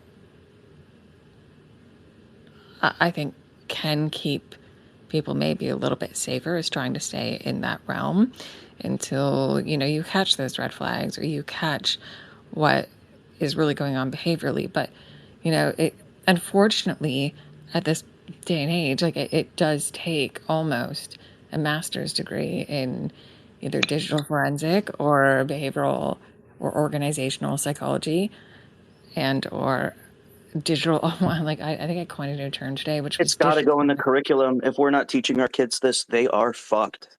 Exactly. Like digital bioethics is now like a new term that I coined today. And I'm like, this is what we need to focus on, is like, how do you keep your body safe in the digital age? and don't get yourself into trouble. Don't fall for the trap. Don't do it, even though it might plead to your heart, your emotion, to your soul, to like all of those parts of your psyche. You know, Well, a it's good rule is if it sounds too good to be true, it probably is. no, Also, of course, right. But sometimes you can meet people and there can be connections and you can have genuine conversations and that's fine and that's innocent and you know it's all good and dandy. And see how that grows over time. I mean, can you be consistent? Can you show up every day? Can you? But I don't know. People learn those tricks too and outsmart them. well, I I'm going was to going to say say goodnight, earlier, folks. oh, my bad. I just wanted to compliment Trent. The way that you put that a minute ago about how those with detachment enough to be the kind of scammers that are just like the uncaring. I've encountered a couple in my past. Particularly one sticks out of my mind, man. This African dude, he scammed this old lady. Like I couldn't believe it. Like they're the black community, they're supposed to look out for each other, right? This dude scammed this old black lady, and I was just disgusted by it. Like I told that motherfucker to give the money back, but he wouldn't do it. Anyway, that's a long story, but yeah, no. I'll get to the romance scams in a minute. I'll get off the mic here real quick, but you know, it's it's education that needs to be done because the most effective way to stop this isn't like going after every scammer. Man, that's a lot of man hours, time, and resources that you got to put into doing that. But if people know how not to fall for this shit, then it's a lot more effective even to just educate people on how to stay away from this. Right, like it's teaching cybersecurity from the ground up, basically, as in like foundational. I used to say this actually when I was talking about like a model of Web 4.0, and I've talked about this before, but that organizationally we need to start training, the person who changes the light bulb from, like straight up to the top in terms of, like, executive protection, how to protect yourself from having your data leaked, having, and this comes down from like a CISO perspective, but then also, when we want to talk about romance scamming perspectives, like how do you build that foundation and sustain it long term? And I think Trent, you did such a great, like, I don't know, I want to go back and listen to what you said because I think you just did such an amazing job at explaining it and the behavioral psych behind it because it's a really complicated subject to break down. So just hats off to you and applause. I mean, I'm not going to use the stupid, annoying applause machine on here, but applause. Yeah, the wording was real good. I like that. I've never heard it put quite that way before. That those with the detail. I got distracted when I was talking a minute ago. This space was downloaded via spacesdown.com. Visit to download your spaces today. So those with the detachment necessary to do those kinds of things are generally not those with the passion or the obsession to stalk somebody. That's actually you might be onto something there. Right, but then okay, so I like to think about Lacanian theory in this way, and I don't know if many people are well versed in Lacan, but he had this theory of l'objet petit a, which means like the little object A. And it's this little object where my heart goes and where my passion remains. And if that l'objet petit a isn't attached to something, it'll cling on to something else. But while it's still existing, like that's your stalker profile, basically, if it's not reciprocated. And until that moves on to the next target and or the next hot thing, whatever you want to call it, it'll still stay there. So, there is a deference strategy that can happen, and maybe that's what bots are useful for. Like, I don't know if that was a quarter joke, but, sometimes you just need to give somebody another focal point to be like, why don't you go focus on here? And like, I'm an empty well, and you're not getting anything out of me, and like, hands up, like, get out. Yeah, I bet you women are real good at that. Yeah, you ladies are probably real good at doing that. You would be surprised. Sometimes it takes years to learn the skill. I'll just say that. I don't think Yeah, women I mean, are I don't natural know. born bouncers, so we'll say that. But Yeah, women are naturally like programmed into like, withholding intimacy from everybody. That's like just what they do. They trade their intimacy for, whatever they want. That's just basically how they live. Well, that's well, that's an that's not a over that's universal experience. yeah, So that's in an agrarian communities, overgeneralization. that's kind of explicitly not the case. And when I say agrarian communities, I'm talking about things like eco villages and the Amish and like very rural localities. Even going down to like anybody who grows up in the middle of Idaho or in Mormon country, they aren't going to have that same socialization because their purpose in society is different in those communities. But if you're talking to cosmopolitan, metropolitan women, that is more likely to be the case because the population density is such that no human being has enough energy and time and attention to actually be fully emotionally engaged with the people around them. But I think people tend to expect that because that's 100% of their experience, that's 100% of the nature of the beast. But it's a very much a case of location, location, location. You know what I mean? Yeah, kind of, but like even in them situations where these women live in agrarian societies, like they like moving up the food chain too, and usually that brings you uptown. Once again, I'm going to call you out in an overgeneralization. yeah. Can I stop for a second? Just two things, not to forget. There are people here that say, okay, I am very careful. I do my homework when it comes to interacting with people online. I do my research, but maybe those people say that, but then it comes that they don't Google about myself. I'm not saying anybody in particular, but I'm not. I'm not going to pick on you. But yeah, another person. Have you ever changed being uh, interacting with somebody in a platform and then trying to move to another platform to contact that person with a phone number, and that person never answered that phone? You were never able to contact that person in that other platform that you were mentioning? Just to think, do you have you ever happened to you? That's definitely happened to me. Oh, but Okay. Do you trust that person? That person that you People are call giving friend? you fake numbers. Ain't never happened to me before. No. I'm just pointing out some things that were mentioned, but when it comes to real facts, maybe in some cases you were not applying that to certain situations. Just pointing it out. Go ahead, this call. Well, I think Plain Jane wanted to call me out on something. I got some more to say though, but what were you saying? No, she didn't want to call you. No. no, I don't want to call you. But no, I was just saying that I think it was a bit of an overgeneralization once again, and I think we need to be very, very careful about Yeah, that. but when an Uh, uh, overgeneralization works for more than 90% of the population, it's a pretty good generalization. um, okay, well, then show me the evidence, right? I mean, the first rule that we learn in academia is not to make broad, sweeping statements and overgeneralizations about any such category. And I think it's a critical, a fundamental rule, as in that, as All true. right, just out of curiosity, what kind of work do you do for a living? I'm a consultant. Can we say that? And I'm a mom. A consultant. Who do you consult? What do you think? I have no idea. Okay, well, it's none of your business. So it's not for this conversation.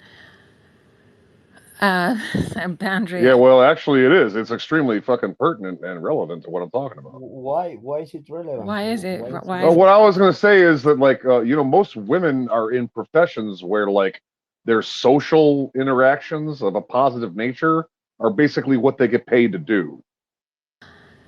Okay, so if you want to know some of my past, I used to be a team leader in a systems department. I've been through Civil War. I have been through a lot of stuff.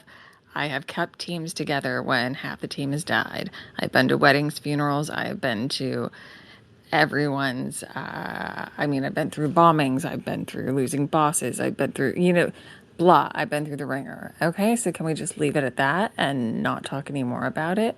But what I do. I actually would love to talk more about it. That sounds very interesting. Okay, well, I wouldn't like to talk about that right now because it's not a part of the conversation. So I wanted to go back to the personality types and observing them through different cultures, through, there are nuances to everything. So making broad sweeping generalizations about women. You don't know what a woman's experience is like or a man's experience is like in India, in Sri Lanka, in England, That's true. I don't in live there. Australia. I've never been to those places. Exactly. You've never worked there. I'm talking about strictly American women, but okay. Right. Maybe I I'm shouldn't. not an American woman, so there you go. But I mean, I technically kind of am, so awkward. But that's a separate conversation. And this isn't a conversation about me. So, but when we're looking at geopolitics in general and the digital interplay, we have to consider absolutely everything that Trent said, but then also adding cultural nuance and the different things that different people are accustomed to, aren't accustomed to, what they expect out of life, what they don't, how transactional their interactions are, how transactional they're not. Like for me, for instance, I can say this as a personal anecdote. I would never be a Twitch streamer. Number one, I don't want my home put on camera. I don't want my life put on camera. I would never put my family at risk in that way. I would never put myself at risk in that way. But am I aware that sometimes when a fire truck passes by that someone can geolocate me? Of course. Of course I am. But I also have a pretty broad security network around me, and I made sure of that. And to me, that's a positive thing. So, I'm not really afraid of anything. I've lived in conflict zones. I live in a conflict zone right now. Whereabouts do you live? Just out of curiosity. I don't know. I'm just asking. Nope, you're fishing for information, and I'm not going to answer that question. I'm sorry. I'm guessing like Israel or something or whatever. No. It doesn't matter. How about yourself, Ercole? Can Yeah, you tell us how about about you yourself? answer some questions? Yeah, I mean, I don't know. Oh, sure. Yeah. Ask away. Ask me anything. I'll tell you I whatever. I actually, don't care. the I got thing, my real name on this bitch. I'm not hiding from nobody. the thing is, I'll give you my fucking address. Wow. actually, I Whoa, gave you a blank whoa. speaker, so you know, I don't believe you are as transparent as you think that you are. Okay, Oh, here the cam said to okay. All right. prove up Prove me the wrong. call. And yeah, proof of ID. Why aren't you verified, Ercole? What's that? By the way, just wondering. You don't have to, but yeah, I I didn't catch mean, that, bro. no, I mean, why aren't you verified in Twitter? I mean, it's just money. I mean, just paying for a fucking blue badge, but you're not verified, for example.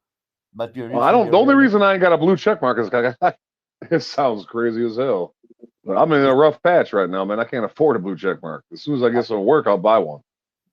For me, it's stupid. It means nothing. It's just that you can pay for 7 or Yeah, yeah. whatever money I it mean, is. that's what I'm saying. You know, it ain't shit. I ain't got one now, but Yeah, but I'll on get the one other hand, eventually. on the other hand, you have ID verified that you can verify your identity supplying. Okay, that's okay. It's a third party. It's not Twitter that processes your ID from your country and basically, associates your account to a person with an identification issued by a government. Okay, that gives you okay. Alberto Daniel Hill actually is a person who has a passport that says it's Alberto Daniel Hill.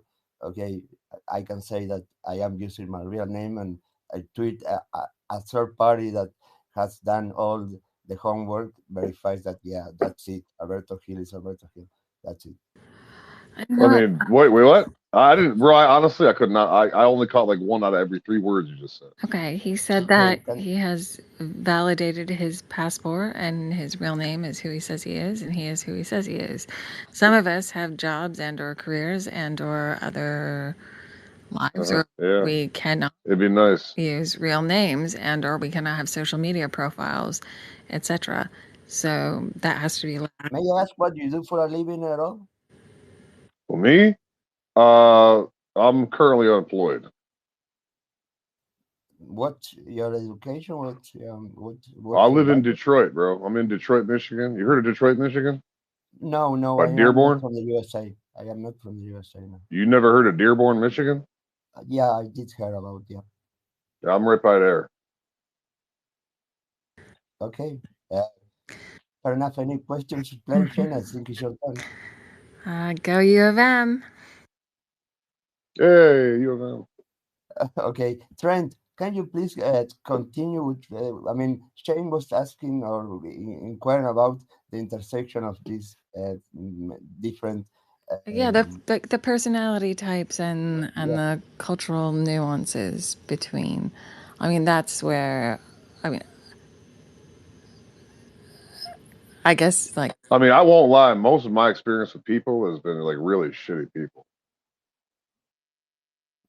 Well, I think, I mean, people are shitty people here and in my neighborhood, in my country, in the world, are good people, shitty people, scammers, good people, good intentions, criminals, cyber criminals, criminals that use guns. I've been in prison, I've been with murderers, sleeping next to a person who was a drug dealer. I've been with people that have been selling drugs on the dark web, people that have hired hitmen on the web, people that have hit Hired people. hitman on the dark web. I didn't know you could do that. I thought Wow, that's how they yeah, caught the guy with the well, steel trust toe. me, yeah, you wouldn't believe it, yeah. I don't know, if somebody who has any experience in this room want to come as a speaker, be my guest. You wouldn't believe that in this place, this space, there is a person who has experience in there. Yeah, you can do that. Man, I wouldn't trust somebody trying to hire me for that kind of shit online. That sounds like a trap. Well, Either you way. wouldn't believe it also. I have never been scammed on the dark web, really, honestly. On the internet, on Amazon, other places, I have had problems. On the dark web, I have always get what I pay for. It's amazing, but those criminals actually have more codes and that those companies, big companies that are completely shitty. It's incredible. Oh, for sure. You know, Yeah, you Trent. talk plain Jane. You're talking about the nuances of different cultural experiences. I got to admit, I'm pretty ignorant about that because of May I ask you, can you give me an age range? How in what age range are you? To know you. I'm 38, bro. 38. 38 Okay. years old. Are you single? Are you married? Single, never married, no children. Okay. Shane, would you like to ask Trent about that? Yeah, I mean, I guess if you had to do a self-analysis, I mean, I could do an objectional behavioral analysis on you, but if you could do a self-analysis, that would be interesting. Where would you put yourself in the Venn diagram in terms of, I don't know. Are you? No, she's asking Trent. I think. You want to know my demographics? Is that it? Well, not so much demographics, but just like, impetus behind behavior. And if you could do a behavioral analysis on yourself, I mean, I think we should all be able to do one on ourselves to a certain extent if we're intelligent. Oh yeah, I feel like absolutely. that looks It's into a it a very little too important much, tool. even. Yes, please, once at a time. Trent, let Trent speak. Thank you. My bad. Yeah, totally. Well, okay. So, I'm very objective driven because I've lived a life where it was very easy to delineate objectives from the means to accomplish those objectives. But there's a major social issue with Western people where people tend to get their objectives and their means mixed up. And so that's one of the main barriers that people run into when they do a behavioral analysis on and of themselves, is they will tend to confuse what they are doing with why they are doing it, and vice versa.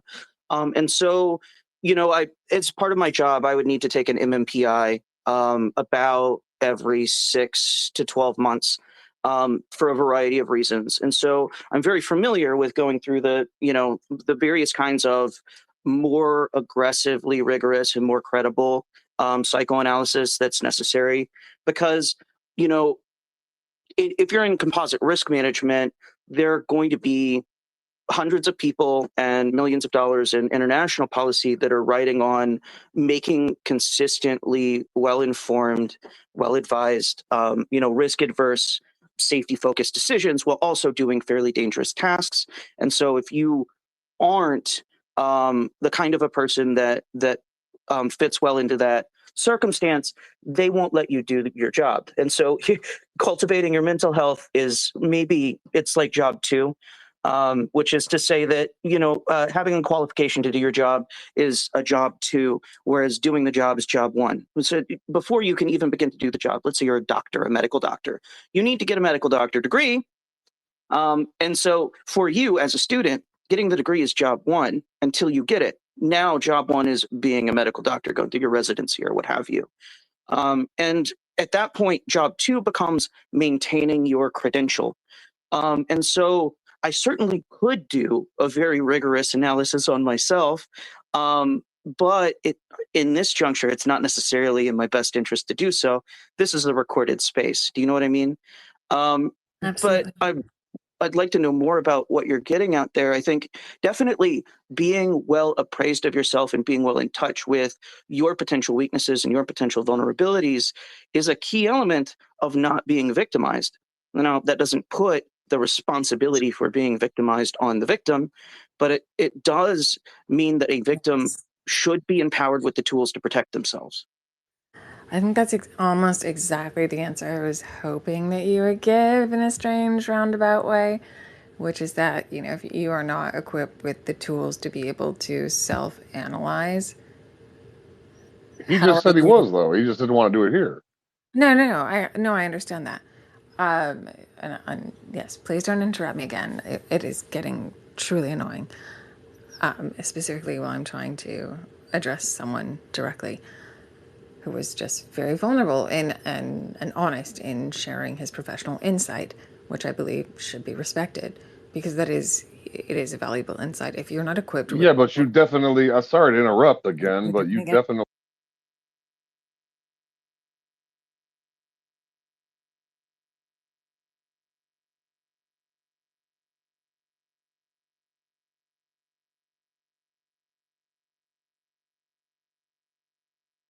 Shane, go ahead.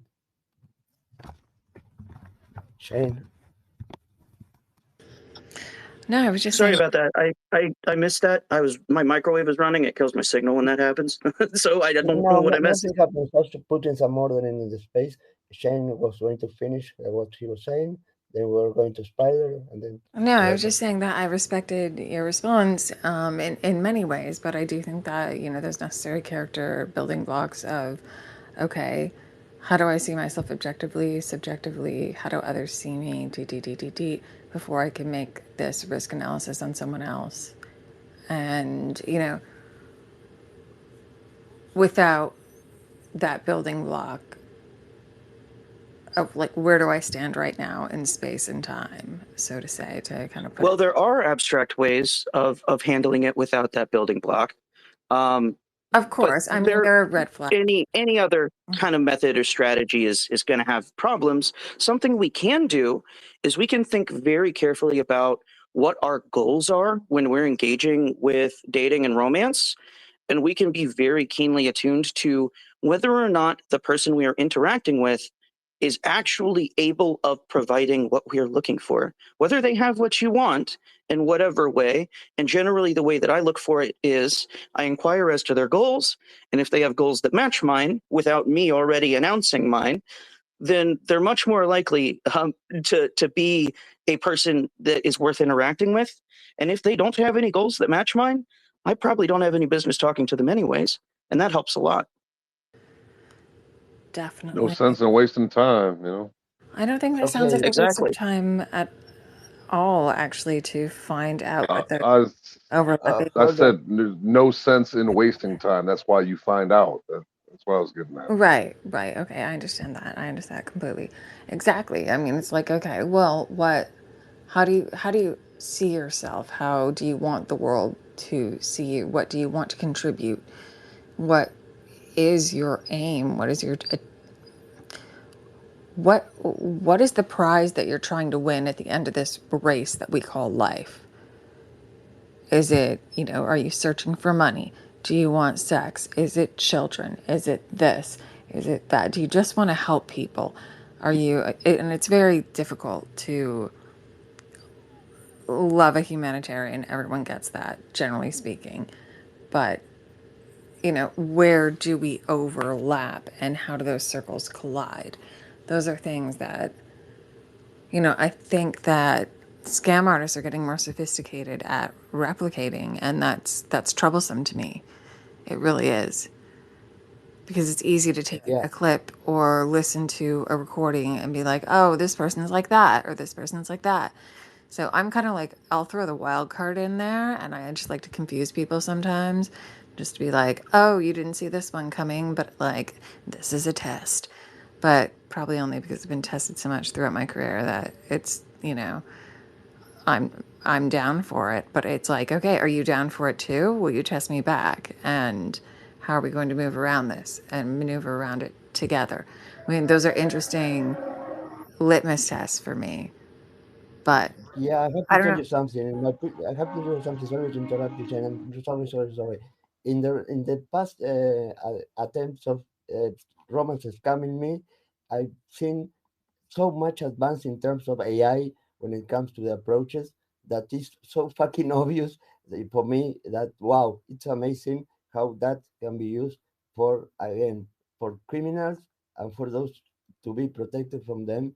It's been for me alarming. But before we go to Trent, Spider, how are you? Who are you? What do you do? Why are you here? Welcome. What was your question? My fault. I was wondering who you are, where are you from, what do you do? I am a human being. I do computer shit. I like programming. Hmm. Yeah. No, Okay, no. okay. Spider Now bite. you're here for a reason. Um, Yeah. you have some experience on the dark web, basically, right? A lot of experience, not a little, Okay, but a you lot. were a Yeah. bad guy. You were a dark, what is called a black hat hacker. You want to experience that, and you have a part of your life having doing things in the dark side of the web, doing things such as. I wouldn't say. Never mind. Never mind. I won't go into that topic. But what I do on the dark web is what you were asking. Yeah, one of the things, some of the things more interesting that you have done on the dark web. We could talk about the Hitman. I Oh, was that's a good big one. into That's the. when it gets interesting. Hitman. Okay, that's yeah. Okay, We could talk so about the basically, Hitman. you were in the business of Hitman on the dark web. How does it Yeah. work? How it works? I mean, All right. So obviously, there's other gangs that surround the United States, right? And a lot of people are always asking and trying to make money on the internet. So let's say like the city of Chicago, right? There's a lot of people that's willing to do a hit for hire or to go rob somebody for hire. There's a lot of different ones that people actually go do for money. But yeah, that's how it would go for the hitman wise. but But what okay, was into your the what was your question sorry, about the sorry. hitman? I would like to know the process about okay, what it. I mean, it's not like you contact a person via email and you say, I want this There'll be a person broker. to. They almost always have somebody who's a broker who's just a middleman. Exactly. The thing is that okay, I give you a name for a person. Let's put an example, Ercole, and a full name, and Oh shit! Hey, it's me. Hey, cross okay, 8 Mile yeah, like you have your. telegraph. I'll I'm using know. you because you have your real name here, so it's just an easy example. I give you the name of a person and how it works. I mean, pardon? What, like how to hire a hitman is what you're asking? The whole process until you have the client wanting somebody to get out of their out of life. No, that's for computers. No, to get how do you call a victim or yeah, I don't know. You have a person, a customer who wants to get rid of a victim and contacts the service. How is the process after that? You gotta know people to know people to know people. It's like a chain. If you don't know that person, there's no way that you're gonna trust that person to hire somebody. But as in me hiring hitman, I never hired a hitman a day in my life. but I have gotten information for hitmen and gang members to go after their so-called ops, or to go find somebody and we're gonna beat his ass, or to go rob him, or it's just different We gonna scenarios that you slide. can. That's what they be talking Right, about these days. right. But yeah, I don't really hire the hitmen, but I know people that do get hired and ask me for help to get certain information, location, social security numbers, credit card information, passwords, etc., etc. Hey, you know where to get Tunchi, bro? You know about Tunchi? Tucci, what? Like the K2 or the Deuce, whatever. They got it in prisons, bro. It ain't like the shit they sold in the gas station before. It's some real shit. No. Damn, you ain't never heard of that paper smoke? God damn, you're on the dark web and you don't know about that? And just because I'm Hold on on, the hold on, dark hold web on. doesn't mean You I. know about the dark web at all? What? No, Who? no, I never really got on the dark web because I can't really afford the shit on there, and also I can get dope in the real world, so I never really had to go there. But Yeah, but it's not expensive. Actually, it's free. And then it's as I told you. For me, I had better experiences getting services or products on the dark web than on stores out there. Yeah. well, I I wouldn't mean, say the dark web is the dark web as it was back then, but like well, you don't getting remember the drugs. Silk Road? Are you old enough to remember the Silk Road, bro? Right, but there's not really those type of markets like the White House market, the fucking energy market. There's different markets that is out there, but it's not as big as IRC and a lot of other platforms that I'm not going to speak on here. Yeah, I If that remember the makes sense. Silk Road, man. That dude had it all. He had fucking dope. He had But hold on, credit hold on, hold on. cards. Hold on, hold on. How do you know they had it all if you never enter into that web? I mean, I've never used it, but I know people who have. Oh, okay. Now it's confusing. Okay. It shouldn't be. It's very simple. Just for the record, No, anybody who's no. doing business with that system now, it is a honeypot now. So it's run by the feds. Don't do that anymore. I was just about to tell you, like after the Silk Road got popped, they pretty much got hip to that shit. If you're trying to like get some murder for hire shit going on, I wouldn't do it online with strangers. And that's why you I have to wouldn't. know Yeah. somebody to know somebody to know somebody to get into Yeah. that kind of. Exactly. I mean, if I want, I don't know, to take down Twitter, I know somebody who knows somebody who knows somebody who can fuck Twitter. Yeah. But Yeah, it's all that about. was. I mean, like I was just saying a minute ago, like you before you asked me like if I knew the dark web. Like, dude, the Silk Road guy. I mean, I was on Tor browser like back when I had a PC, but that motherfucker had it all. And he tried to hire someone to kill somebody, and that's what shut it down. The feds Well, stepped in and were that's like, it. "Nope." What's told. That is what is told on the movie on the media, but we don't know if exactly was like that. I mean, I haven't seen the records. I haven't seen the logs. I I haven't. legitimately have seen like the transcripts of the Okay, conversation. do you know how Is the this an IP address of the assassination server space in Iceland now? was Because located? I'm not particularly interested in that subject. Yeah, that's right. No, just one question. Do you know how the IP address of the server in Iceland was located? Wait, what? The IP address of the server in Iceland was located. Oh. Okay, thank you. Let's move on. Trent, please go ahead. Well, yeah, back on the subject of romance scams, I know that a lot of the newer operations are actually, like a couple of people have mentioned already, running on layers. And so they're looking for a target profile based on external markers of kind of gullibility, desperation, these kinds of things. And so I used to do oftentimes, that as well. that's a little bit of what I thought Plain Jane might have been getting to when she talked about demographics, just on the very basic level, which is not what her point was, not the point she was trying to make, but something that I think is important is if we target the information, the education on how to avoid getting scammed to the people who are most likely to be targeted, most vulnerable already, there's a really good chance that you can reduce the order of magnitude of difficulty to teach these people things, because people talk to each other and they tend to talk to each other people that are similar to them.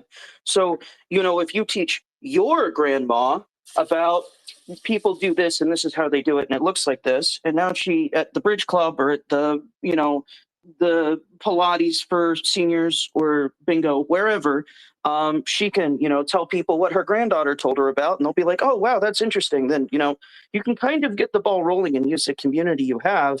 And, the tool you have is the best tool available if you don't have any others sometimes. If Yeah, for YouTube and me, advertisements and commercials say everything about that, you don't think people don't watch commercials or advertisements or I don't even listen watch to the even the radio? news. I don't even It's watch the news. I don't know No, what's I think going a on. lot of no, people I'm pay for talking about. premium where they don't. So I think it takes groundwork No, but conversation. hold on. And I think Trump was Okay, right. okay. No, I have watched like about 100 episodes of online. Okay, a channel on YouTube that is about romance scams, and in most of the cases, it's like a person victim of a romance scam, the typical one where the IP of the criminals are in Lagos, Nigeria. Okay, it's a person who a relative was concerned, was warning the person about that they were doing something that was very, very suspicious, and they were not okay with that, but the person, the father, the relative kept on doing that thing, sending gift certificates, cryptocurrencies to that other person in Nigeria. And okay, that's how at one point they realized, okay, that the dream, that love was unreal. They were victim of a crime, or okay, the persons at one point, the pressure of having lost everything, invested everything they had, even getting loans to send to that love, they had actually no more, so they contact these people in this channel, and well, asking, I just want to make sure that this guy is real, and they really don't want to, they feel that that's something wrong, but they don't want to admit. And okay, they basically, these guys do their job, and they say, okay, we have done our research. Either they did just a reverse image search, and they found out that the person was not the person they thought they were talking to. The picture belonged to somebody who had nothing to do with the person they thought they were in love. uh, so but okay, how many people actually are being victims of that, lose everything, and they just don't do anything because they're not surrounded by anybody that are aware of that, and they just go ahead and go to and fall again for the same thing. And the numbers that were in a video I was playing before you came said in 2000, in 2022, and there was 1.3 billion dollars lost in these scams in the USA only, but that is only the reported cases. And I think that many people are probably ashamed of actually reporting this. They don't know what to do, and they don't report it. What is the magnitude actually of this? How this come to an end? If they come to an end to some places, to some cases, and okay, and then I will ask you another question, Trent, and then we will go to Shane and everyone. Well, those classes of scams are referred to as butchering scams. They're basically a form of long con, and they're an old form of long con that's become so much easier now in the digital age than it used to be, where people would do things like this. Like, as an example, Guillermo del Toro has a film called Crimson Peak, which is about an incestuous couple that runs a pig butchering scam. Sorry for spoilers for Crimson Peak. But the fact of the matter is that's the hardest kind of a scam to fight. And the reason is the target selection criterion is extremely specific. They pick people who are wealthy or otherwise composed of significant means and also isolated. This is an extremely small victim profile, and so they can target these specific victims very carefully by finding out which relatives they have friends with or they're close to, who they see, what their business interests are, this, that, get an idea of their worth so that they will make their asks in small amounts that don't appear to be very much but add up very quickly. They will look at the previous relationships of these victims and try to profile individuals that might be appealing to them and create these false personas in order to execute these scams. Sometimes there's even like real world components where they will take a very small portion of the wealth that they take from the victim and they'll use it to do a grand romantic gesture like 3 dozen roses and a birthday cake delivered to them or whatever, in order to maintain this illusion for as long as possible, to try to extract as much value as possible from the target. And the reality is, in this case, the way you deal with the pig butchering scam is you butcher the butchers. It's very much a case of if you don't have these high value people who become the targets of these scams, if there isn't a corporate insurance policy, if there isn't a cybersecurity division, if there isn't something that is actively going after the people who are perpetrating the scam and breaking them up and dealing with them in a variety of ways, it's the thing we have the least control over, is what I have to say. Is it's the thing we have the least tools on. It's the thing we need new technology to handle. The pig butchering scams, it's like Sex Panthers. 60% of the time they work every time. Once they've got somebody on the hook, they're taking them for a ride, and there's very little you can do about it. You're not going to catch me. The cases are lasting for years. I mean, it's a lot of time spent, but the numbers that I read were about each case.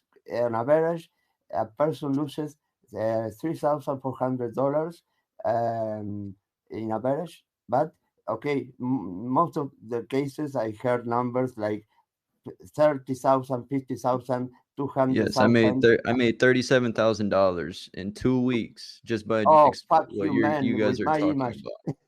It's called Demons and Demon Hosts. I was a demon host for a long time, and I portrayed as a woman, fake character, fake pictures, but real pictures, real videos, sending videos and DMs on Instagram, going live on Instagram, gaining them followers, just play a video of a woman shaking their ass on live, and I'm gaining those followers. I gained over 244,000 followers just by doing this scam. And yeah, this scam is pretty big, still relevant, and it will never end. I'm just Which is a good reason why you don't want to trust accounts that have a lot of followers or that have a lot of titillating content, because the more attractive the bait, the more likely there is to be a hook. You're not gonna stop it. I'm just gonna put it that way. You're not gonna find out on who the real person is or anything, because if you can actually show as many pictures as I am with who I'm portraying to be, there's no way that you're gonna catch on or anything like that. You're gonna keep sending the money, and that's just how it is, and that's how everybody else is too. Well, okay, I wouldn't say that. I would say that's the male mentality around it. And or, there is a specific female psychopath mentality surrounding that does the exact same thing as someone who isn't that, but just saw a romance scammer just pass through this room, wave about 5 times, who I've met in real life. That was really interesting. It can get real really fast and terrifying really, really fast. And when that person makes their intention known, I mean, it sounds really bad to say this, but I don't know who said it first, but I know Oprah used to quote it a lot. But like when someone shows you who they are, believe them. It's one of those. And oh yeah, absolutely. Like, I don't appreciate the work that you're doing. I appreciate that it helps us to help suss that out a little bit more. But like, good for you if you can't find a job anywhere else other than impersonating women and shaking their fake asses online. Like, I don't know, but what does that do for the rest of humanity? What does that do for the rest of the real women out there who Yeah, of course. Yeah. Humanity don't even care about its own humanity. It doesn't even matter. It's the internet at the end of the day. If people don't want to be on the internet, they shouldn't be on the internet at all. Yeah, And but no, but that's that's just how it is. that's not how society works, my Well, it's friend. dangerous to start with No. the presumption that people care about their humanity or that they have it, that it has value even to have humanity. You got to understand that from the perspective of somebody who is coming after people in this way. Okay, but Those let's things just aren't say, for really instance, we factors have in the zero dynamic. option other than to use automated telephone systems to phone our federal governments, for instance. We have zero options other than to phone automated systems to talk to our Well, you can't banks. just shoot them. I don't mean to be flippant about it, but if you date somebody and you aren't able to determine physically where they are or their presence in the real world, you're probably not dating that person. You're not dating So, a person. yeah, right. They're It's a tricky using you. thing, you know? Yeah, no, but like the sooner you can call it out, the better. But when they're still running their game on you, it's terrifying. I mean, I remember having this woman contact me once saying that some guy had made $3 million off of me in some coin that I didn't understand based on something that I thought was genuine. And I was like, I'm sorry, what? Like, Cardi B, where the check at, basically. Like, I want my profit share from that if that's really what you just did to me. But I don't know. Some people are just that pathological that they do not care. They do not have a conscience. It is all about them. It is all about their bills, their lives, their careers, and they will do anything that it takes to trash someone else's image, to destroy someone else's life, if it means that they look better at the end of the day. And we just saw someone come Well, through this space who did exactly that to me.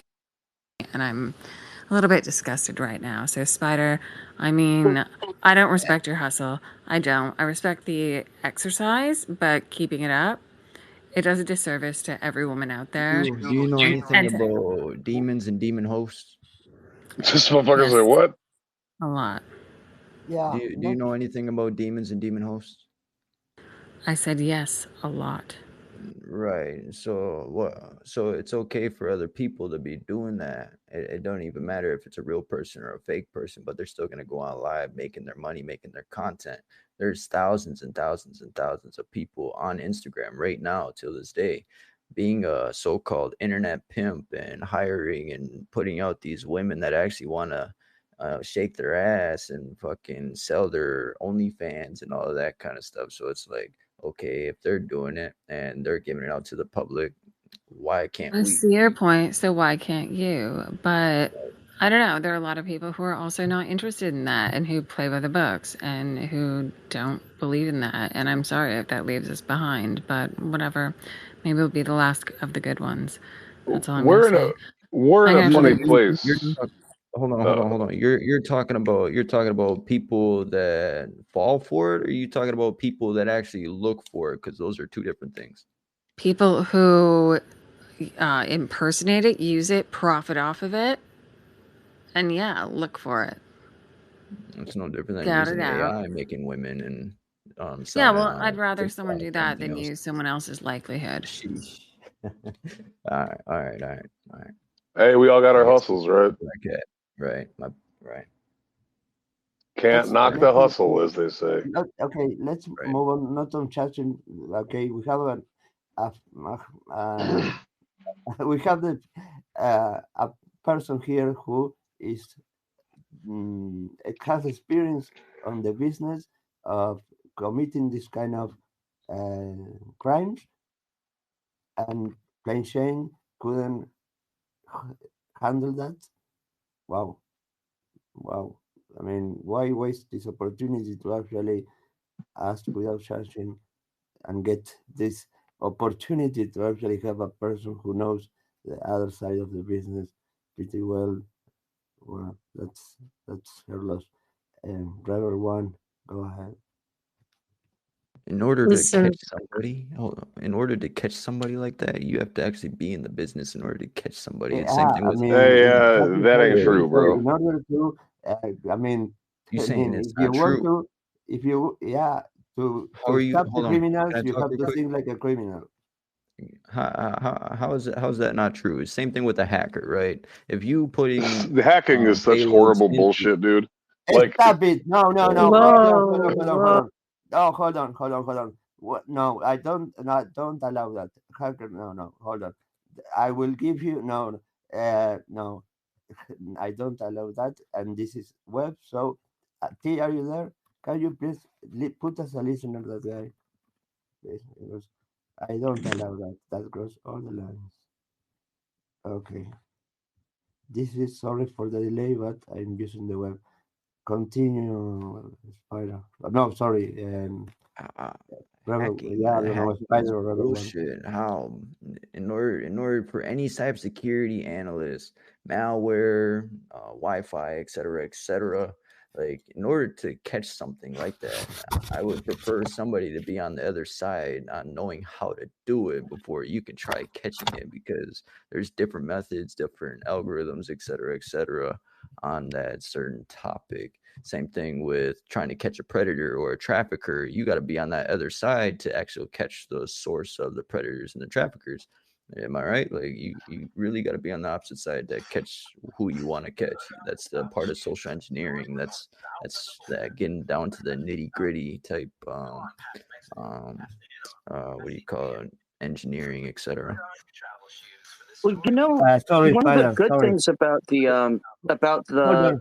the future foe in the defensive adversarial environment is that the forensic profiles of people who operate as scammers or who do that kind of thing, they tend to have deeply fractious personalities. So there tend to be kind of shards of their own wants and desires that are encapsulated in a sort of an underlayer within their own awareness.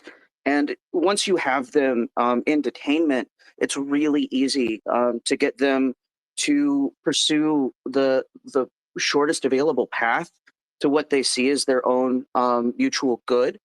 And so, you don't generally employ scammers to catch scammers. You generally you'll catch one scammer, and then you will get them to help you catch everybody they know. That way you can trade one scammer for 15, 20, 30. It's a really efficient way to rapidly deplete the population. And also, as you continue to do that sort of a pyramid scheme, and as you turn more and more scammers against each other, you start to be able to compromise their networks.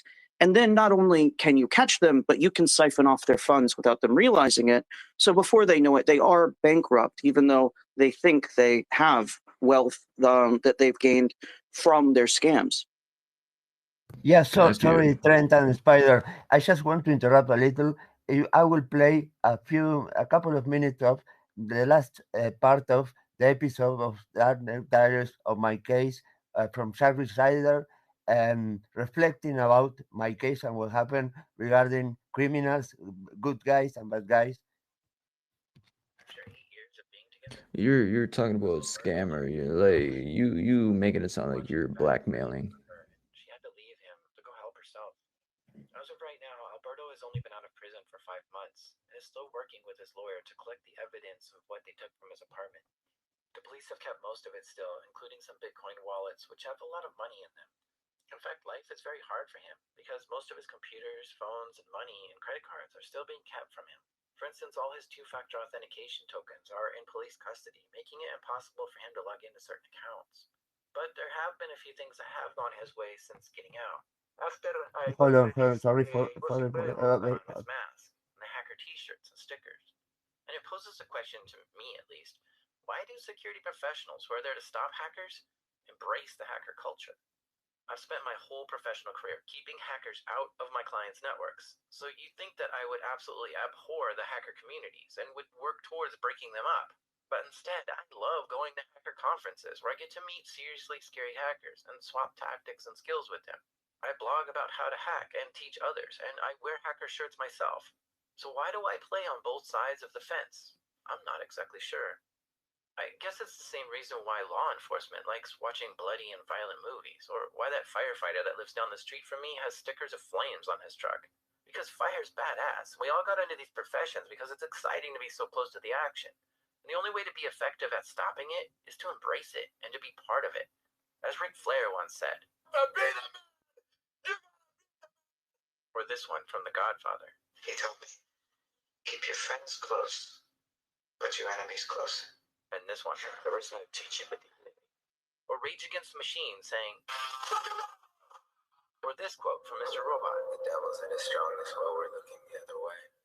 To truly stop hackers, we must become hackers. The very thing we hate, and the thing that scares us the most. And because of this philosophy, it's a thin gray line between an illegal hacker and a security professional. It's not that easy to just call someone good or bad. We all have a little bit of both inside of us. But the truth is, nobody should be convicted of a crime because of what stickers they have or clothes they wear. They should only be convicted because they actually committed a crime. And in Alberto's case, the justice system wasn't prepared and had a predetermined idea of what a hacker looks like, and wasn't capable of looking at the evidence with clear eyes. In some ways, illegal hackers and security professionals are long-lost twins. We have the same skills and the same endless curiosity, and in many cases, we look the same. I guess it's one of those relationships that's truly complicated, and too complicated for this judge in Uruguay to fully understand. As for Alberto, he learned a valuable lesson from all this. The thing is that doesn't matter. Yeah, that was to support what Spider was saying. I really didn't hear what you were saying, Trent. Sorry. I don't know. I'm sorry I interrupted you. I don't know who wants to continue, Trent or Spider. I just wanted to share that with you from Shark Sider. That is a reflection after my story. Oh yeah, absolutely. Well, it's totally valid. What I was trying to say was just that oftentimes the best methodology for really getting these groups cracking down and deeply exploiting them is just to get them to turn on each other.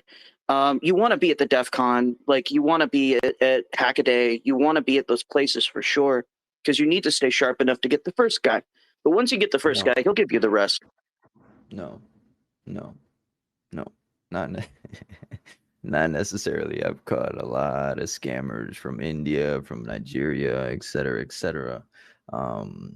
If you're watching those videos on YouTube of scammer payback and all them catching scammers, the only reason why those scammers are giving out those information is because scammer payback or different scammer catcher, whatever you want to call them. Oh no, I'm talking about the malware. U.S. federal government, not private outfits. Oh, fuck the government. I don't care about them. They can't do nothing. We catch more predators, traffickers, scammers, way more predators, traffickers, scammers than the government can ever do. So I don't even want to speak on the government or anything. They don't even help the people. They're not even for the people or anything. That's what I just said, though. You're just repeating my point to me. You guys catch way more traffickers, scammers than the government does. We just use you to do it. Right, but at the end of the day, we get in trouble for doing so, and that's the fucked up part. Like we can only do so much. No, that's true. You do have to be a martyr for the cause. Right. And it's no different than catching predators. I've caught, I don't even know how many predators I caught. Too many. But anyways, like I'd say let's say I caught like 572 in the past couple months, right? Only 30% of those predators are actually gonna get in trouble for being a predator. The other ones get away. And so it don't even matter. So people like me are going to take things beyond and cause harm, expose them to the public where it needs to be exposed. It is necessary. It is very necessary because the reality is the criminal justice system is very financially motivated. And so predators that don't have a big like $ track record, like you'll see them go after kiddie porn people sometime because money changes hands. But actual victimizers and abusers, the federal government doesn't really care about that. It is necessary to take a step beyond. And the feds do give leniency to people who do that to an extraordinary extent. It's just kind of like, the pedophile chopper 9000 can keep running. We don't have to worry about that problem right now. That's a future problem for when we run out of pedophiles. So yeah, I mean, that's totally a part of the ecosystem. That's part of how the immune system for society. You can't rely on the government to solve all of the problems. There have to be people who go out and do the work of their own volition. Why do you think there's the anonymous movement? Why do you think we do what we do to the governments, for the people? It's like it's because of these governments not doing nothing for the people. So obviously there's people like me that's in the movement, that's a part of the activism and the hacktivism that'll actually make a change for the people. And that's Yeah, what we're here absolutely. for. But yeah. Yeah, my respects, and yeah, thank you, Spider. Rebel One, what do you have to say, my friend? Rebel. Oh, sorry. What I want to say is that, first of all, we should stop being so judgmental because, some people do more good than they say they do. And if we want to protect ourselves from the scammers and real criminals, we have to be able to recognize their patterns. It takes a massive emotional intelligence to recognize manipulative sociopaths and abusers and scammers and like that. People should be able to read between the lines, and they should be critical thinkers. They should be able to protect themselves based on their knowledge, because it doesn't really matter how protected your profile is on social media or whatever, because everything can be hacked. As long as you are not aware of how to protect yourself emotionally, it doesn't really matter how protected your internet life is, because everyone can get targeted. And if you can't handle manipulative people, you can't survive the scammers. That's just how it is. And to saying things like that, hacking is a bad thing or whatever, no, it's not. Hacktivists usually bring more good into the battleground than the government.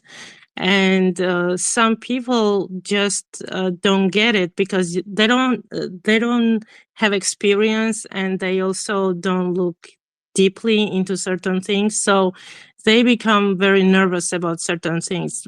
Personally, when it comes to me, I think we should teach people how to recognize certain patterns, because every scammer has a common pattern. They are very narcissistic. They are very extra nice. They tend to, push the triggers when people feel vulnerable. They tend to cause extra trust from other people. So it should be, it should be explained to certain people who are really vulnerable towards the manipulative people, that, you should learn how to read between the lines. You should learn how to protect yourself, because internet is like a whole another level of the craziness. Yeah, So but if for example, if Spider you is don't not want a to nice get person for scammed, me. just be careful, be aware, learn things.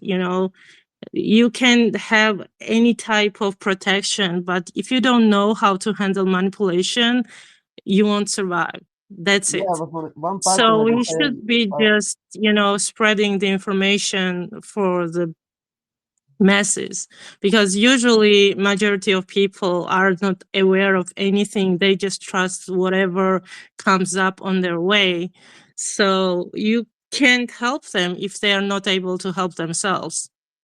And yeah, the good thing about hackers and hacktivists is that they are very good at spreading truth, and they are very good at protecting certain people from the things that they are not even aware of. So, yeah, I think we should, spread more information about about the psychology of the manipulative sociopaths. That's it. do you think that the Well, Spider is a sociopath, that he's a scammer? I oh yeah, mean, most definitely.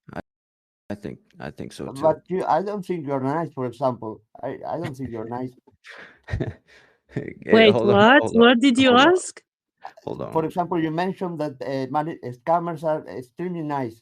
I don't think the Spider is nice.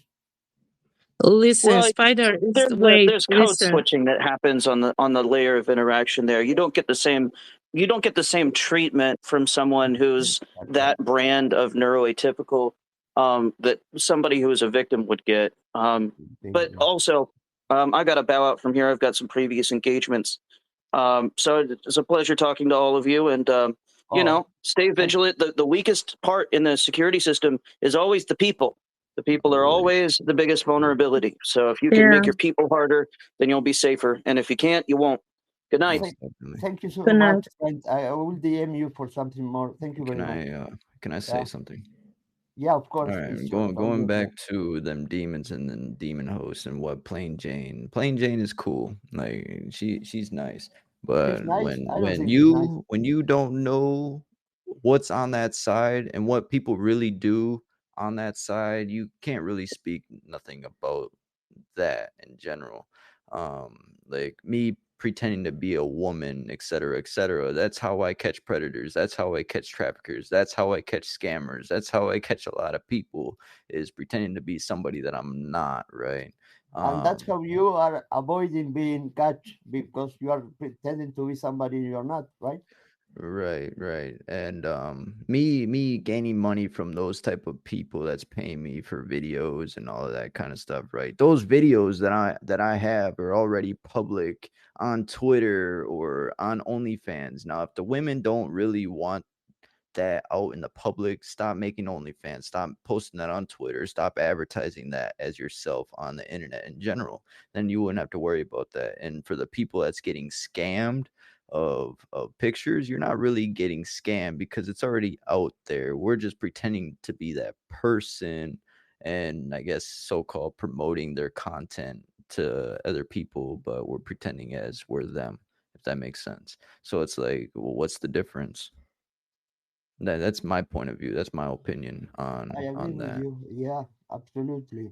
Yeah. What I think is that Plain did not really had a full information about what were you talking about, so she kind of became annoyed about certain sentences, because I'm sure that if she were here right now and hearing your full reasoning, she would be uh, more understanding, because some people are very protective of the ones who are very vulnerable and they don't get certain things. When you asked me, Alberto, do you think Spider is that and that, I actually know who he is and No, what it he was the answer does. of the other So guy. I mean, it I was the don't plan context. to judge anyone, because if in order for you to be judged, in order for you to be able to judge anyone, you have to be fully aware of their experience and what they do and what they do certain things. If you're not aware, you can't judge someone.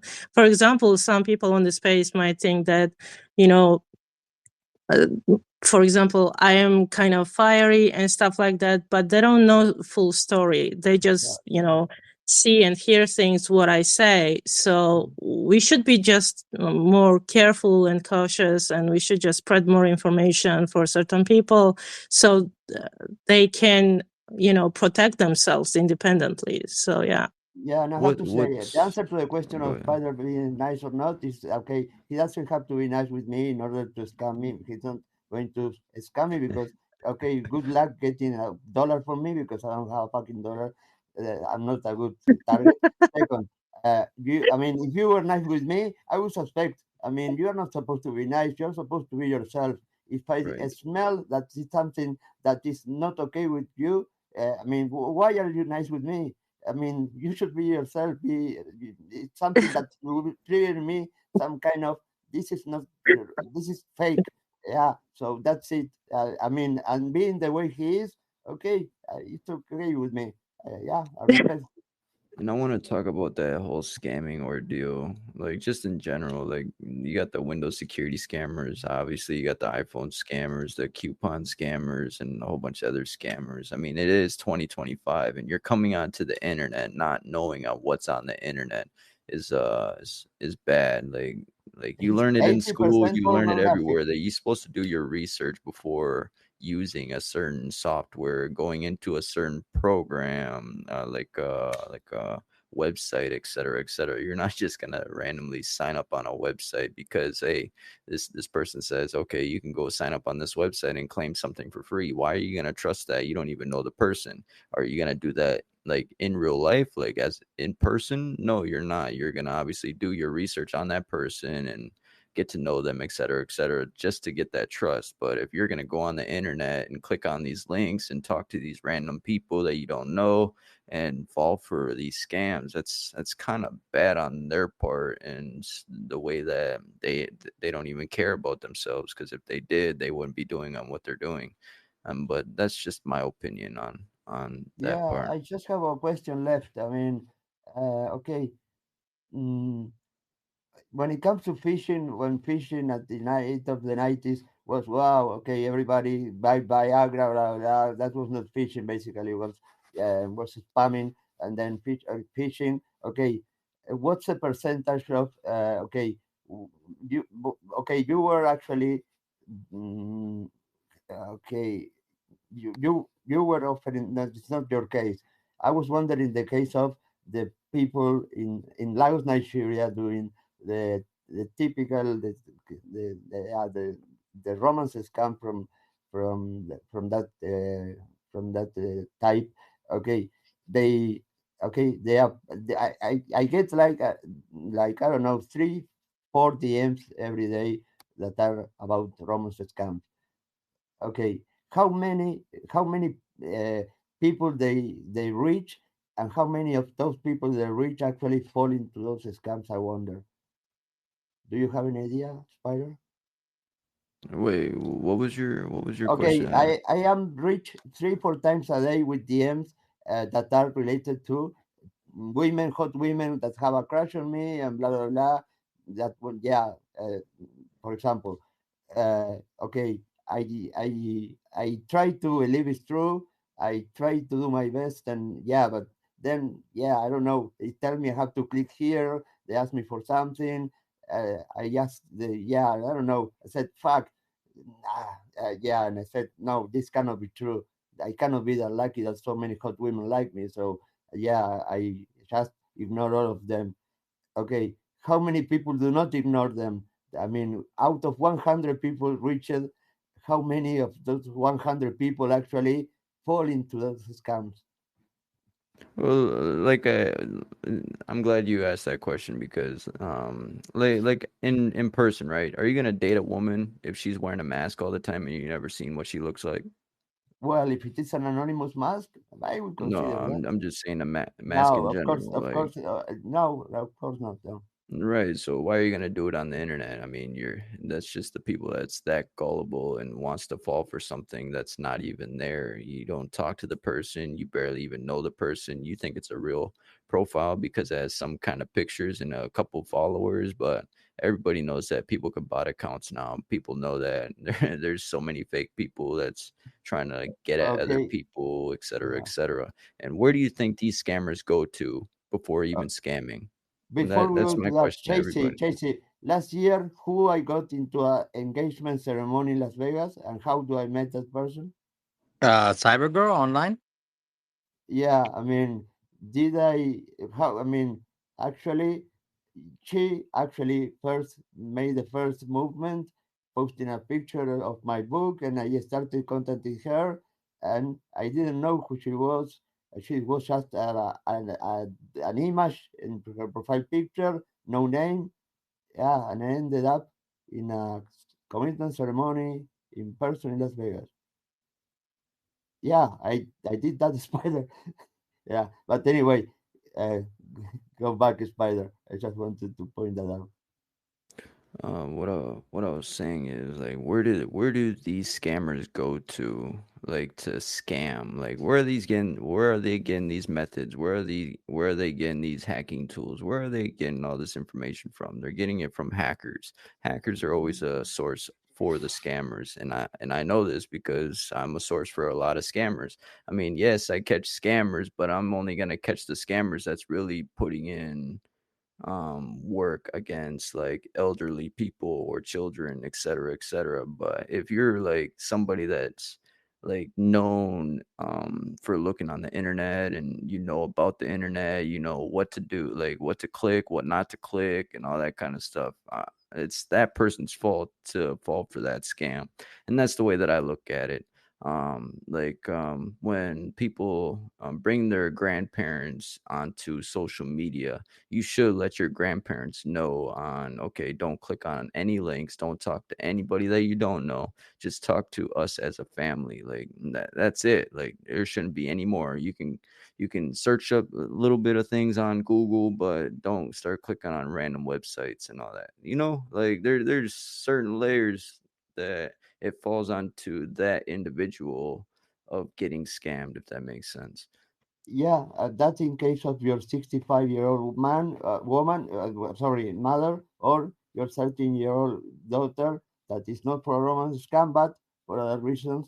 The same. Yeah, you should protect them doing that. It's Absolutely. just common sense. You'll use it in person, like face to face, but you won't use it on the internet. What's the difference? You can't see that face. You can't talk to that person. But in person, you can talk to that person. You can see their face. So why are you gonna make it different on the internet? That makes no sense to me. It has never made sense to me. Yeah, I don't know how I fall for that, Tracy. Just kidding. Thank you, guys. This was an amazing space, Rebel. I think that Plain Shane was here initially in order to, yeah, to participate in this, uh, yeah, not getting to know more about this romance scam stuff.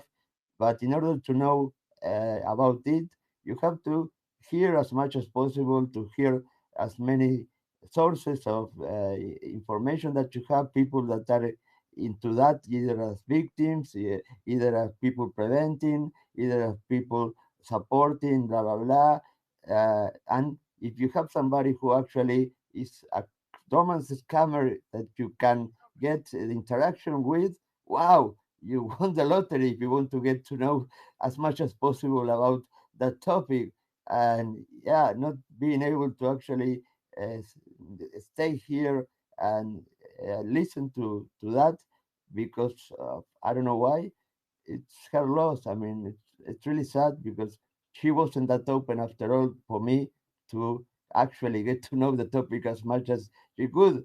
As I was playing Track with Siders last parts of the episode on me, yeah, you you have to interact with hackers even though you are probably sometimes fighting against them, but no, actually you learn from them. Yeah, you hang around with them, and yeah, it's not like you are my enemy.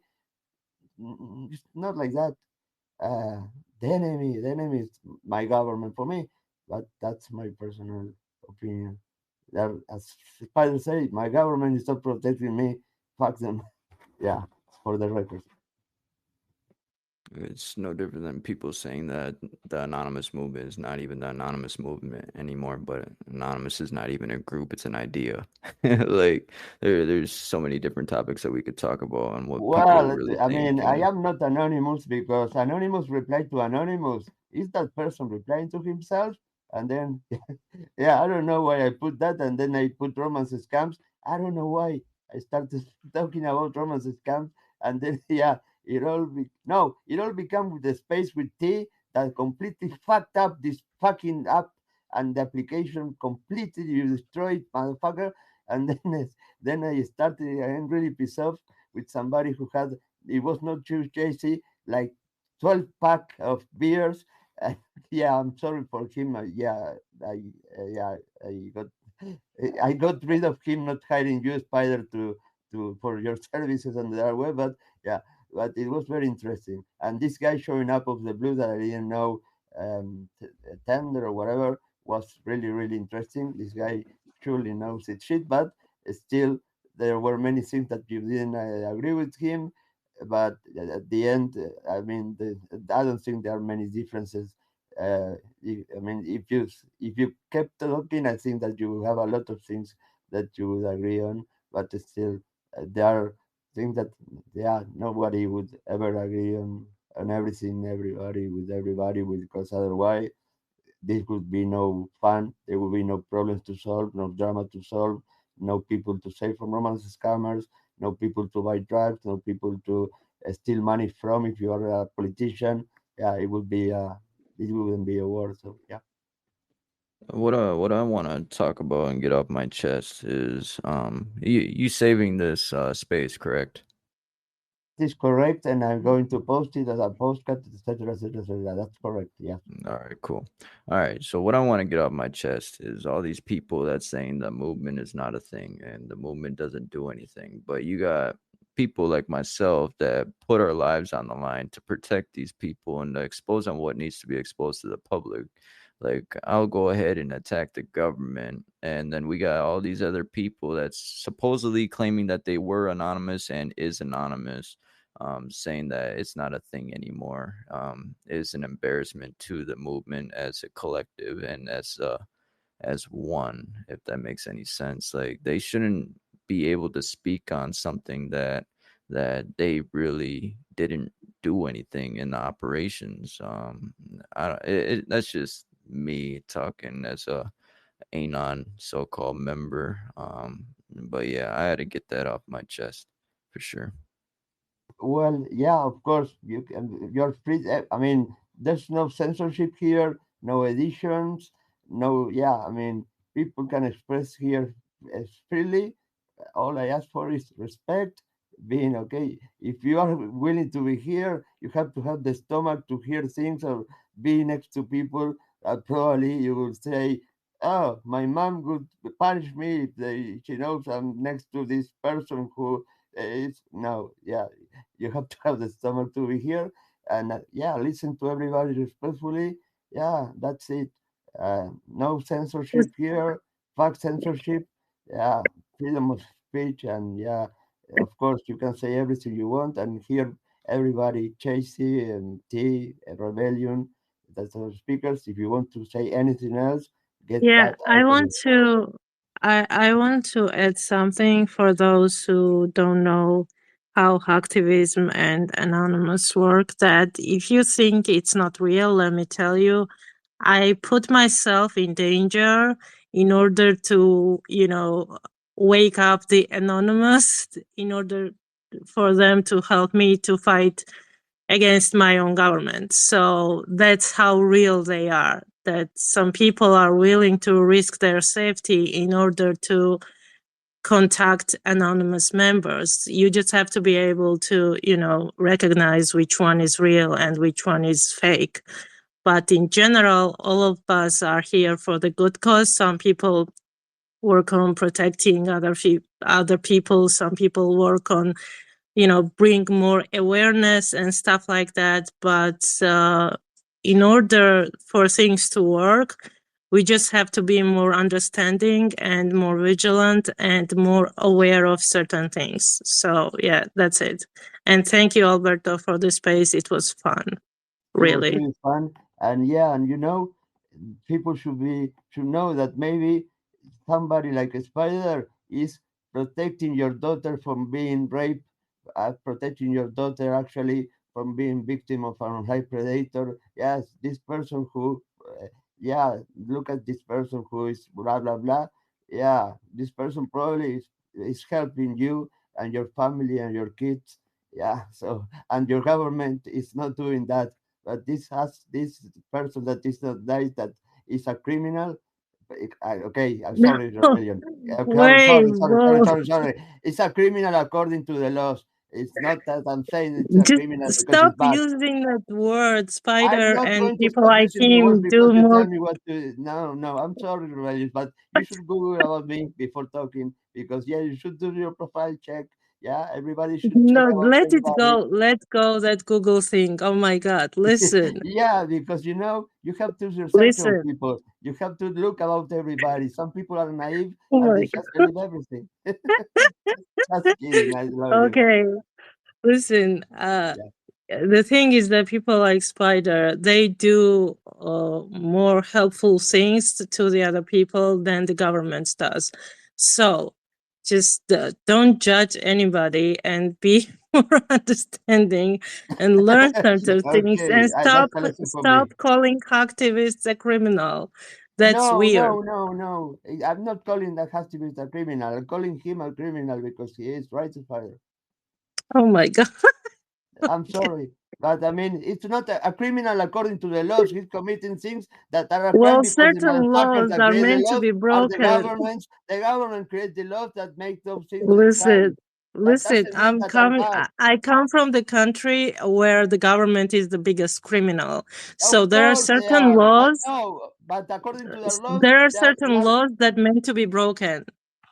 well, yeah, but you break them and you're committing a crime. But let's stop this here because okay, he's a criminal because he's breaking the laws that say this is a crime and he's doing things that are not saying that they're bad because yeah, I mean no, but according to the fucking laws that are created by people that are stupid and know nothing about life and have no children and are not victims of romance scams, that are they are the people that are stealing from the citizens are creating the fucking laws to put people like him behind bars. But good luck, baby. Yeah, good luck. I mean, I don't fucking know who this guy is.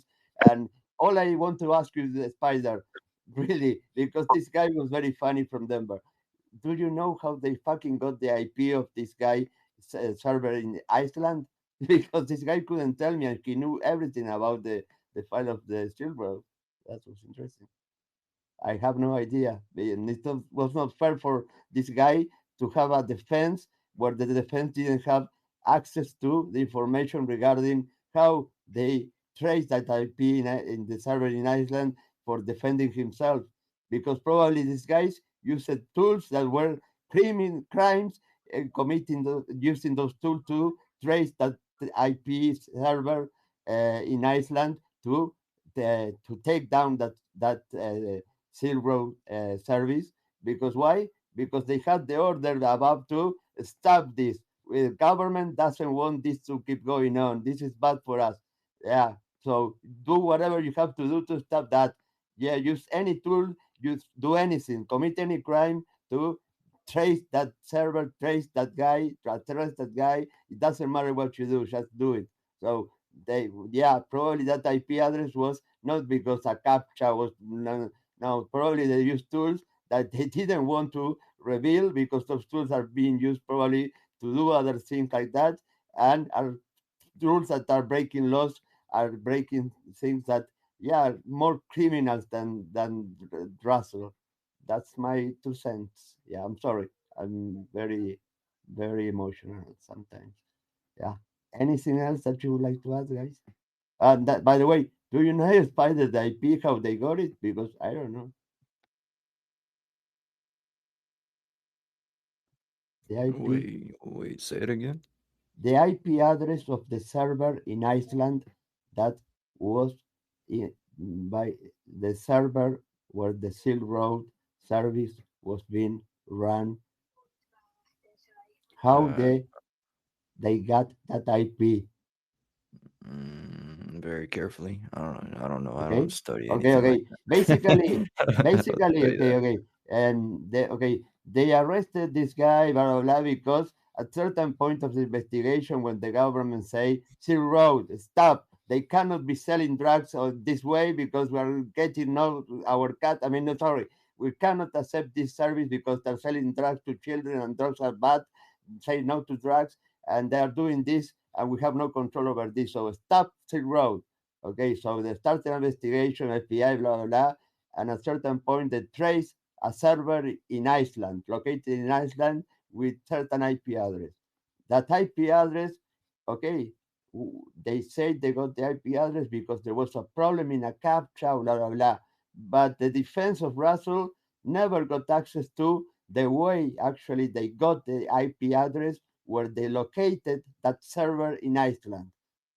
And that's not fair. How can they defend the person without knowing how they actually traced that server that was linked to the service, that IP address of the server of the Silk Road in Iceland?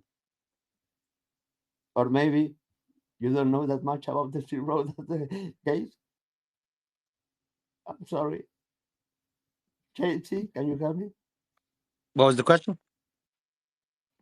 Fuck you. And how's your mother? You tell me. No, I mean she was going to come to Uruguay. I mean she fell in love with me after we first spoke on the phone. Chelsea, come on.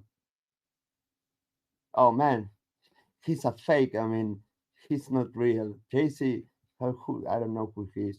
Oh, I met him in person last year. You have a copy of my autograph book, right? Finally, you were a pain in the ass with that fucking book, man. You still have it? There's a new book out there. You want it signed? Okay. Send me 20 victims to my. No, sorry, 0.01. Okay, deal. A ticket to Las Vegas? A, an entry to that film? A beer on a bar in Las Vegas? Can you speak or are you doing something in the background? Doing What something are in the you background. speaking? Oh, fuck you, man. You and T, I will fucking remove you guys. He really fucked the platform before that. I don't know what he did, but he removed everything from here. I didn't have the mute everyone bottom. Everyone was a listener. Nobody could speak me. I don't know what this guy did, but he really fucked the platform big time. And he now has subscriptions, 5 million impressions. Can you buy that? This guy 5 million impressions. That's completely manipulated. Oh, this platform. Fuck. This is crazy. Don't trust anything. Don't trust numbers. Don't see it. These fucking systems are lies. What you read is all bullshit. Yeah, don't trust anybody. Trust zero trust. Yeah, that's it. I love you guys. You're amazing. Spider, my respects. Chasey, you're an asshole. Rebel One, no more uh, pulling your leg on Google. Dexter, Hawk, Search. You're so innocent. I wish you were never a victim of a romance scam search. And kitchen. Yeah. Thank you guys. Take care. Thank Love you. you. Thank you. Bye bye. Bye.